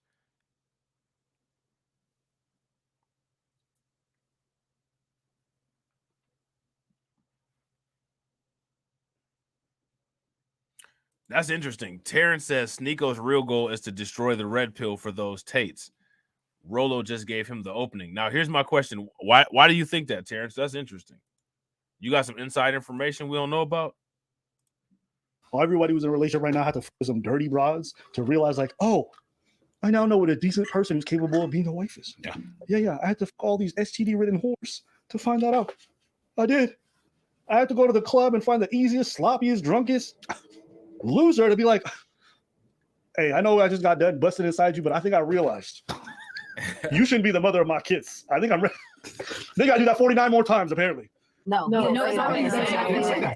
But what's the priority then? Family or success? It doesn't mean that you need to have kids young, but it shouldn't be avoid family creation in your head. That's an important thing to think about when you're young too. How am I going to have the character? How am I going to have the maturity, the responsibility to become a good father when I am ready to do it? I'm telling guys, you should get rich as possible too, but you should also be working on like building your character and looking at how I'm going to raise my kids and how I'm going to be a good father. If you're 40 and you have all these hoes and you have experience with hoes, is that going to make you a better father? Probably not. You'll just know how to avoid a bad woman, but it's not. You don't need to fuck 100 women to realize what a hoe is. Why not just avoid? Why not just understand that a lot of these women are unwifeable and then navigate around that instead, and just not spend your time and invest your energy into women that you don't even respect or like. No, because I wish like you just look at all the women on the podcast beside him, like these whores. Like, why would you constantly invite these soulless, most vapid, Instagram hungry whores?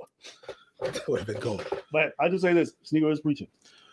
No pun intended, and everything there is making sense. It's like you think you're going to be a player your whole life, and then all of a sudden you're capable of doing a committed relationship. Like, trust me, most of the players I know who did that for a long time struggled tremendously trying to settle down. And so all of us thinking like you got the skills for long-term relationships and you can figure it all out is going to be easy because you've been fucking this whole time. Like, yeah, and I agree with that. Real quick, ladies and gentlemen. Oh, damn. You know what I'm saying? This will take me, to the end of the driveway.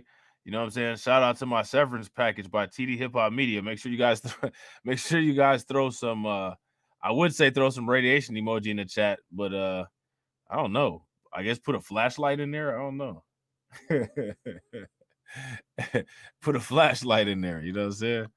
What you do to be able to get women to sleep with you is not the same thing as what you do in order to get a woman to stay with you through a long-term relationship. Those things are completely different things. You're talking about different, but you'll notice that when these guys talk about maintaining a relationship, all of their language is geared on how to get a woman to give you sex. Now, here's my thing, right? the reason why all their language is geared toward how to get a woman to give you sex is because that's what they do. That's what they're training. That's what they're teaching. They're teaching you how to get women to sleep with you. So that's why it sounds like that. This isn't the channel where they show you how to be a man, you know what I'm saying, a career man, and how to raise a household and be a head of the house. This isn't fresh and head of the house. You know what I'm saying? So it's just interesting. And shout out to Stay Positive and Carla for answering the Nightbot. Does that make sense? If that makes sense, give me a thumbs up. If it doesn't, give me a thumbs down. You're literally going to Fresh and Fit, who you know are sleazy, and just trying to mess around with a bunch of women, and then trying to figure out, well, I don't understand why they're not giving instructions on how to be dads and how they're so lost. Because that's not their thing. And they know that. Like, that's a known fact. You know what I'm saying? And oftentimes, what makes you going to get a girl in the clubs and stuff like that, like the way these guys want to get girls, it's actually not attributes that people are looking for to form a family. That's not what they're looking for.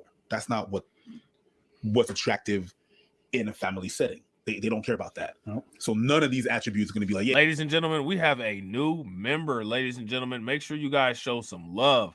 Stay Positive just tested positive as a Black Light Revelations member. You know what I'm saying? Shout out to the Double Line crew. You know what I'm saying? Make sure you guys throw some radiation emoji in the chat for Stay Positive. Yeah, he's able to get a lot of girls. That's not what they want to get with. This video is brought to you by Surfshark. Man, here they go with where this. I'm at, right? Whether it's Here they go with this. Surfshark. Now look, here they go with this, right? Now, am I hating? No, I'm not hating. They got a sponsorship. Congratulations. I'm just not about to, you know what I'm saying, sit here and watch that shit. I pay for YouTube Premium, so, you know what I'm saying? Yeah, there's that. And this was from a week ago? About a week ago. So the quickest path to becoming a high value man. Number one, don't get married, avoid family creation, vasectomy in your 20s, lift consistently, eliminate all sedations, learn game and networking, play to your strengths, build wealth, resist easing up on your focus. And it's the quickest path to becoming a high value man. And I know that, you know, Sneeko had some point of contention specifically with number 3, which is get a vasectomy in your 20s. What is high value man? I think he means what he means in this context is being a guy that's like desirable to women and being attractive to women, so that you'll be I guess a marketable sexual partner. Well, that doesn't make sense, right? Like, avoid family creation and get a vasectomy is like be attracted to men. But no. It's because women, right? Again, like I said it before, I'll say it again because you're here. Given the context of what he's Myron, shout out to Hey Mr. Knickerbocker. I know, right? I hate commercials. Myron about to spaz out. Myron's about to explode. Did you see him? He said, yo, speaking of which, man, did y'all see that Donovan Sharp tried to dox Jason Black? Did y'all see that? If y'all seen that, give me a thumbs up. If y'all didn't see that, give me a thumbs down. O'Shea had dropped a video about it. I guess Donovan Sharp was on there talking crazy about I know you guys know about YouTuber. His name is calls himself the Black Authority. His name is Jason Black. What we're gonna do is we're gonna be talking about this guy because guys like him and you know, they have a lot of criticism about guys like me. I mean, I have a lengthy criminal record, you know, lots of arrests. Like, did y'all see that shit? Did he pull up a picture of Jason Black? Nah, he didn't pull up shit. He just was on there talking shit. That motherfucker take a picture of that profile picture that Jason Black have and put a motherfucking paper clip on it onto a manila folder or something like that and be like, yeah, we got the file. Like, man, shut your goofy ass up. Oh, Donovan Sharp got a lengthy criminal history. Y'all didn't know Donovan Sharp was a thug? You know what I'm saying? Tweeting for this specific situation. It makes sense because he's saying, hey, these are the ways so that you don't fuck yourself up to ensure that you're going to be successful. He's retard proofing it. But that is a pretty retarded advice because you're saying do this so that you become more attractive to women. So what's even the point of having a relationship with a woman if you Yeah, man. Yeah. Donovan Sharp tried to dox Jason Black. I'm about done with this Sneeko and Destiny shit because I mean, I don't know how you can prove the point anymore. But I'll show you guys that that video with the Jason Black shit in it real quick. O'Shea did it. Let me see. Hold on real quick. Give me a sec. I'm gonna try to pull it up real quick. Man, I was like, you got to be kidding me. Like what is Donovan Sharp doing? You know what I'm saying? The hell is Donovan Sharp's ass doing? You know what I'm saying? Hold on real quick. Lord have mercy. Okay. Donovan Sharp. Boxes. Jason. Let me see. Hold on. Hopefully it'll come up after putting this in. You know, when you type in something in, you got to sound extra dumb so it actually looks like you're doing work. You know what I'm saying? If you don't sound extra dumb, then you ain't doing anything. Donovan Sharp, Jason Black, Y'all ever noticed that? It sounds a little bit more legitimate.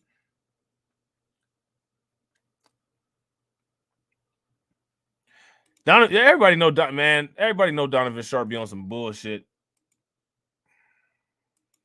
He be on some bullshit. I remember when that Abba and Preach shit happened, and he said, you know, and the you know, this is something that you'd expect from the black community. Like, what?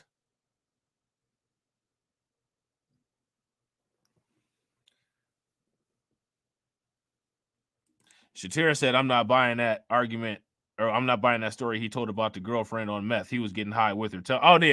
People do drugs as a couple. You know what I'm saying? Seriously. The people do drugs as a couple, especially if you're a couple.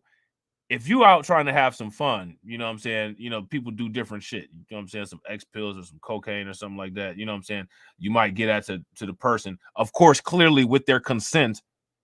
You know what I'm saying? You know, to quote unquote enhance the experience and shit like that. You know what I'm saying? But yeah, them motherfuckers was getting high and you know what I'm saying? They methed out all over the room together, probably. You know what I'm saying? It is what it is. You know, people like what they like. I ain't mad at it. You know what I'm saying? I get it. You know what I'm saying? Now check this out. You guys see the title right here, right? Donovan Sharp attempts to dox Jason Black while simping for just pearly things. Oh, come on, man. Jason Black decided to come out and disrespect my side chick. Just pearly things. You know, me and Devin are getting married.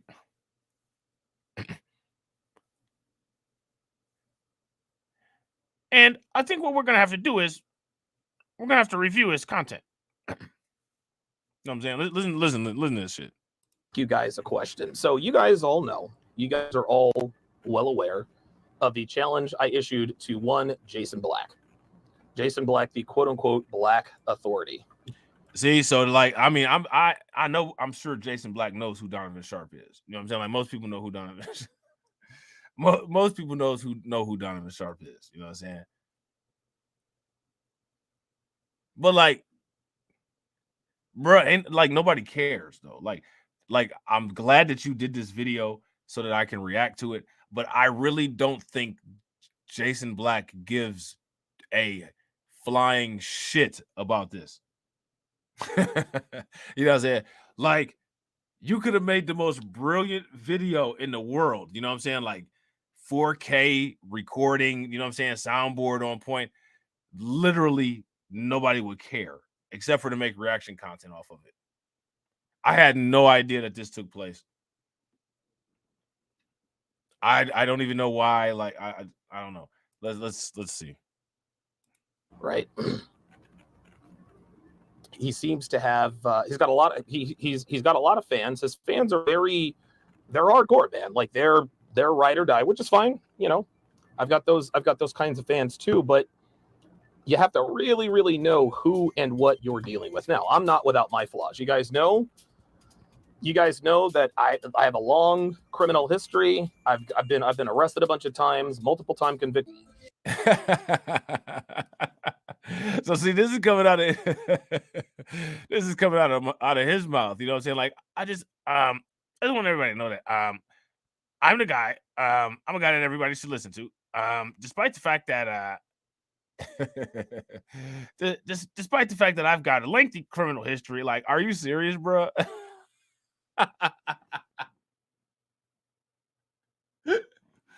Like, are you serious? You know what I'm saying? Stay positive. Said telephone lines are now open. You know, Shay can come in. I know, right? Oh my God, we seen them pie-faced mug shots. Facts. Them old pie-face ass mug shots. This motherfucker was looking like a Kaiser bun with some glasses on. He was sitting up there looking like a Kaiser bun with some glasses on.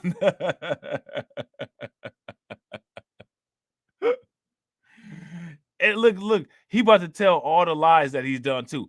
Shout out to Donovan Sharp for fucking up anybody's reaction content, because can't nobody even expose his ass anymore. After he put out this video right here and all this all this information that he dropped on himself, it ain't even gonna sound good coming out of anybody else's mouth. Donovan Sharp made the best exposed content on Donovan Sharp out of anybody. Like, out of any exposed content creator on YouTube, Donovan Sharp did the best Donovan Sharp. Donovan Sharp did the best Donovan Sharp expose out of anybody. Like, hands down, he won that shit.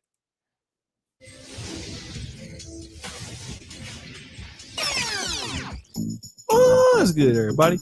It's your boy, O'Shea Duke Jackson, back at it again with another episode of The Celebrity Junk. That particular clip. Whoa. There go that pie, not this one. Hold on. There go that pie face that Shatira would love so much.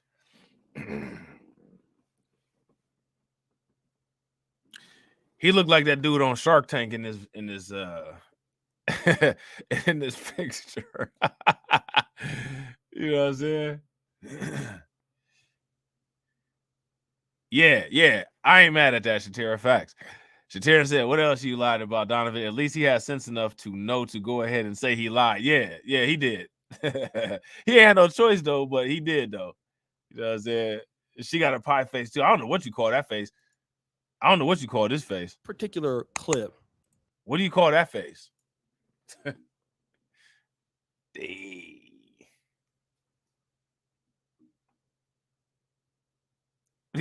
do you call that face? You know what I'm saying? Listen to this shit. Comes from Donovan Sharp. And the name of this video is called Does Jason Black Live with His Mother? Like, why would you just make a video about Jason Black asking if Jason Black lived with his mom? Like, what?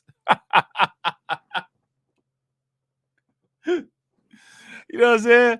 Like, why would you make a video asking that? Like, as Donovan Sharp? Like, what? Like, guys, we have to talk about an important topic tonight. And that important topic is Jason Black.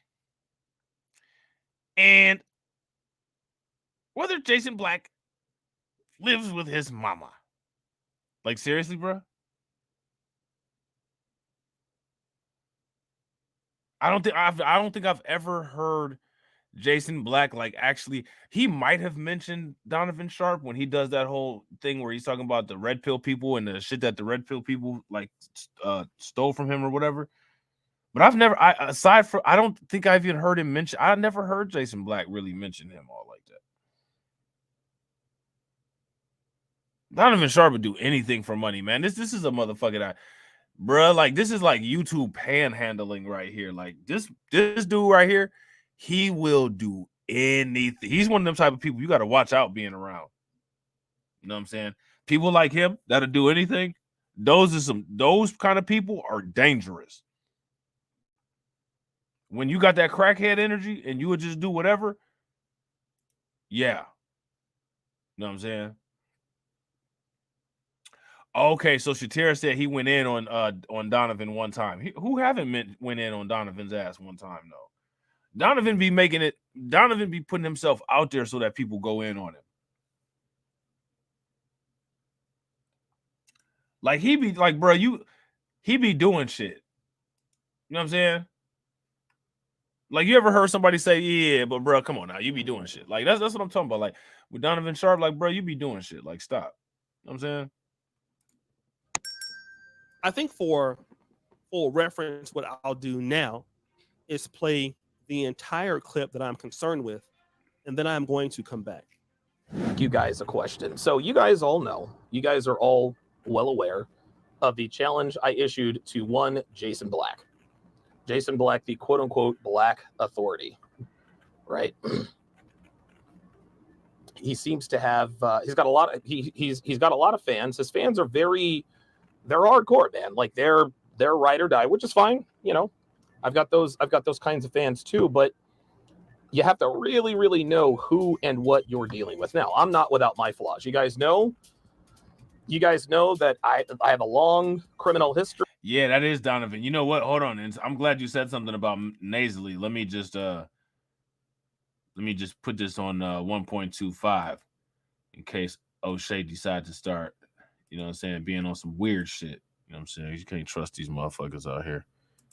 I've been arrested a bunch of times, multiple time convicted felon. I was dishonest about Devin's age. I shaved 5 years off of her age. That came out. Hey, it is what it is. When it really comes down to it, Listen to all this stuff that he did. Like I said, like man, Donovan Sharp, no one's Donovan Sharp exposés are better than Donovan Sharp's own expose. You know what I'm saying? Like Donovan Sharp made the best Donovan Sharp expose video out of anybody. Would you guys agree? Shatira said they need to start taking up a collection for all of the people who talk through the nose in the manosphere. Yeah, big facts. What do they call those surgeries that you can get on your nose to fix it? It's called a rhinoplasty or something like that. I think it's called a rhinoplasty. I've been arrested a bunch of times, multiple time convicted felon. I was dishonest about Devin's age. I shaved 5 years off of her age. That came out. Hey, it is what it is. When it really comes down to it, I didn't really have to. I could have just changed her birth date rather than the year. It is what it is. At this point, Devin looks so good. People realize she looks so good. They don't give a shit how old she is. They really don't. And the ones that pretend to give a shit about how old she is are the ones that want to fuck her the most. So it is what it is. I want to ask you guys something about Jason Black. Does Jason Black live with his mother? Does Jason Black live with his mother? Look. Here's my thing, right? What does that have to do with anything? Like, how would that get called into question based on anything with the Pearl situation and any of that? Like, I don't understand what bringing up the question of does Jason Black live with his mother? I don't understand what that has to do with just Pearly things being a racist.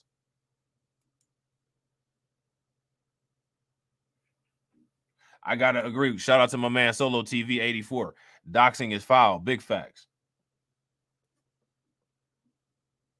Big facts, bro. I just don't understand. Like, okay, so if you disagree, right? Because there's plenty of people that disagreed with Jason Black on his take with about Pearly, which I don't know how you could disagree with Jason Black on his take with Pearly, but there was plenty of people that did, and they did it without doxing or without attempted doxing. Right. That part, Shatira. It killed me how he kept on saying, I'm not trying to dox him. Right. So he couldn't find any way of doing whatever it was that he is trying to do here without the information leak. Like, which I'm sure it was a complete ineffective information leak. But you know what I mean? Like, just like, so because Jason Black really called out just Pearly things, said that she was racist, like, this is what needs to, like, what is this supposed to be doing? And the thing is, hey, Mr. Knickerbocker, this is pattern behavior for Donovan Sharp because he did He did the same thing with Fresh and Fit. Like when Fresh and Fit got into it with Abba and Preach, he's not even involved. Like nobody even mentioned him. And Donovan Sharp like made all of these streams about Abba and Preach, just like going in on them, saying crazy ass shit. And now he's doing the same thing with Just Pearly Things. He's trying to get in on that Just Pearly Things grift by going after Jason Black. You know what I'm saying?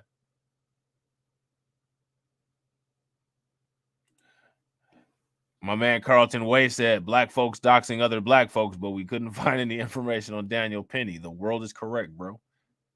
People love how they live. You know what I'm saying? That's about to be my new saying. Instead of the world is correct, my new saying about to be people love how they live.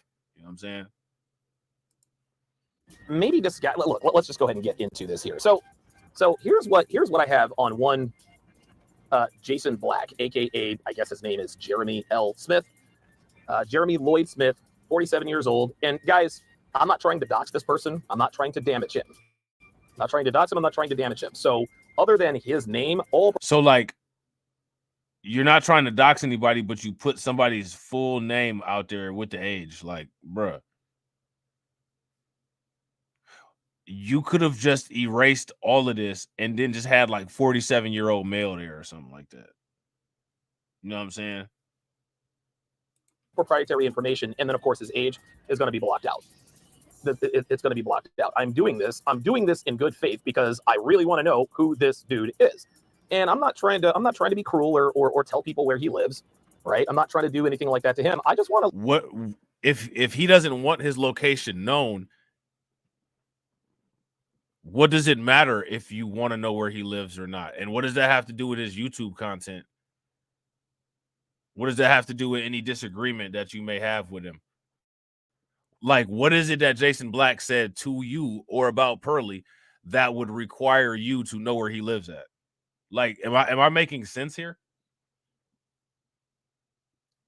Right. And then you put somebody else's information out there. Like, somebody always gets doxxed. So like if you dox the wrong person, like if you think you got somebody's name and address and you put that name and address out there and you don't have the exact name and address of the person that you were looking to dox, you just dox somebody else.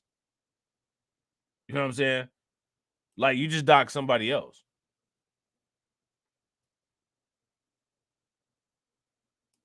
Like this is stupid. Look at a few things. So let's just quickly go through this. Jeremy L. Smith, 47-year-old male. And if you guys know where he lives, please don't put it in the chat. So it says Jeremy L. Smith, 47-year-old male. The first three letters in his address is 162. Okay, all right. So I mean, again, like this is some performance, like distraction type shit. Because like, what is the point of this? What inspired this? You know what I'm saying?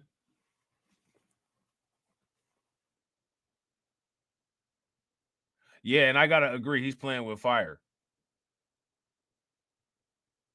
Like what I'm trying to figure out is how do you resort to this? How does it get to where you do something like this and then you feel like you actually did something? Like whatever it is that Jason Black said that upset you, you think because you did this that like you're not going to get upset by something that he may say again? You know what I'm saying? This is some clown shit. He's got a full address. I know exactly where it is. And this area here I blurred out because, you know, you eagle eyes, I know you guys are going to want to know where he I don't give a shit where he lives. I don't really care, but I'm going somewhere with this. Just stay with me. So the quick facts here on Jeremy L. Smith. Looks like he's 47 years old, so you know he's right around my age. There's his address again, 162. Okay, those are the first three digits of his address.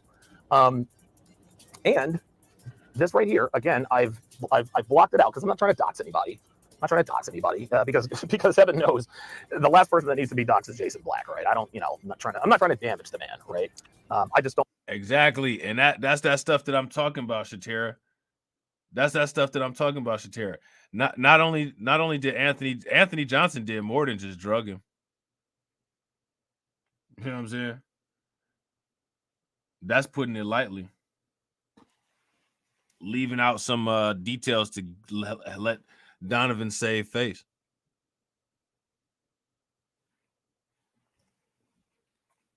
You know what I'm saying?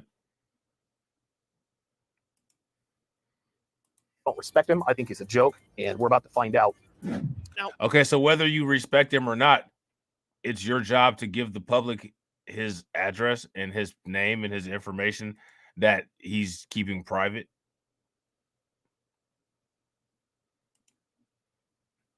These are the guys that claim to be masculine doing super feminine shit.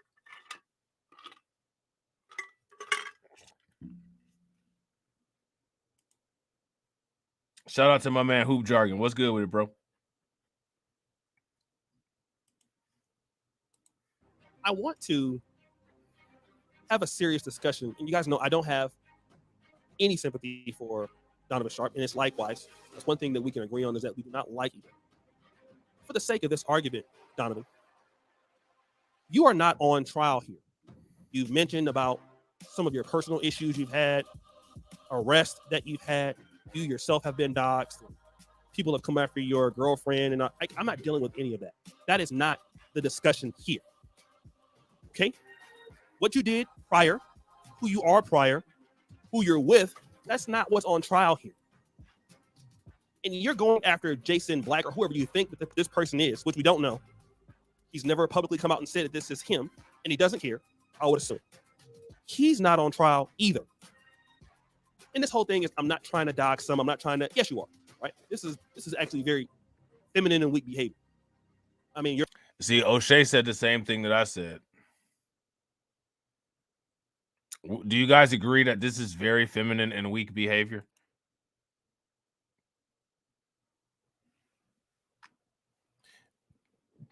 If you guys agree that this is very feminine and weak behavior, give me a thumbs up. If you guys disagree, give me a thumbs down. You're a guy that's talking about masculine excellence, and because you can't deal with the guy's argument, let's ask if we can live with his mother. If he lives with his mother, what does that have to do with Jason Black's idea?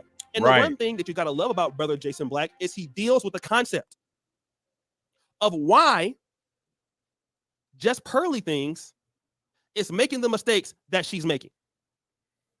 Is she making racially motivated decisions that prove that she doesn't like black people? Did she behave in a way, or does she have proclivities? And is that conjecture paramount to his argument? The answer is yes, in my honest opinion. But because you don't have in my honest opinion, the ability to go toe-to-toe with the man based on those facts, now what we're talking about is let's dox the guy, or let's dox who we believe that this man is, which has nothing to do with what he's talking about. And to be fair, who you are or who you were or whatever mistakes you're making or your girlfriend or your wife, and I don't really understand why people come from, for the most part, Devin's not on trial here. Donovan Sharp is not on trial here. What is on trial, the concept, Donovan, has just Pearly Things in the last 2 months shown evidence? So I don't think we need to listen to it anymore. You know what I'm saying? Because we already got the important part out, and the important part was Donovan Sharp. He's gonna beat out he's gonna beat Anton Daniels. He's gonna beat Angry Man. You know what I'm saying? He's gonna beat the lead attorney. I'm just gonna jump off a bridge and just go ahead and try to dox Jason Black for no reason, mind you. You know what I'm saying? There's nothing that, you know what I'm saying? Like, you know, I don't understand what the motive would be. That's a very like hypersensitive reaction to, you know, the critiques that Jason Black had for just Pearly Things. Yeah, PD Chicago says he has moobs. Me and Grinding Motivators talked about that. He needs to wear a bra. He got some sharp ass nipples that be coming out of the damn wife beater and shit. We used to call them needle tits. You know what I'm saying? Put a damn some kind of safety guard on them damn needle tits and shit, so you don't stab somebody if they bump into you and shit. Yeah, I gotta agree, Shatir. He jumped off the porch with that. Will TBA respond? I doubt it, man. Like TBA ain't thinking about no damn Donovan Sharp. He ain't thinking about Donovan Dull. You know what I'm saying? He might, though. You know what I'm saying? He might. You never know. You know what I'm saying? You never know. But to me, that was just, I don't understand why do that. You know what I'm saying? There's no way that you could possibly justify it. And what I'm really curious about is, I'm curious if in his comment section, if his subscribers, if his fans, you know what I'm saying? I wonder if they were encouraging him to do the right thing and not do that, or if they were cheering him on. Which to me, if they were cheering him on, if you ask me, that's a red flag of what they'll see as acceptable for you to be done. Because see, I don't believe in those kind of activities. You know what I'm saying? I wouldn't ever dox somebody unless somebody doxed me or something like that. I would be on an extreme there would be an extreme reason for me to do something like that. You know what I'm saying? If I ever did it. You know what I'm saying? There would be an extreme reason. I wouldn't just do it as a retaliation, or I just wouldn't do it just, I'm just going to do it. Nah. It's got to be an extreme reason. You know what I'm saying? I'm not just going to do it because I have an ideological difference with somebody. You know what I'm saying?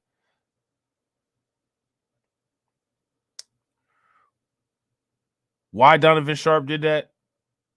Look at the way that all of these guys react. Look at how they all react. Every single one of them. And pay attention to the pattern.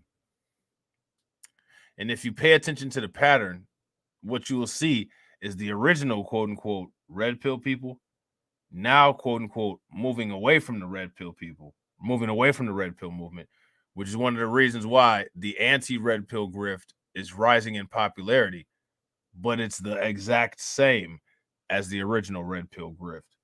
So with that being said, ladies and gentlemen, I hope you guys enjoyed the stream. If you're not subscribed to the channel, make sure you hit the bell icon twice, smash the like button, share this video out to all of your followers. Make sure you guys follow me on the backup channels and my other social media, and I will catch you all on the next video. All right? Peace.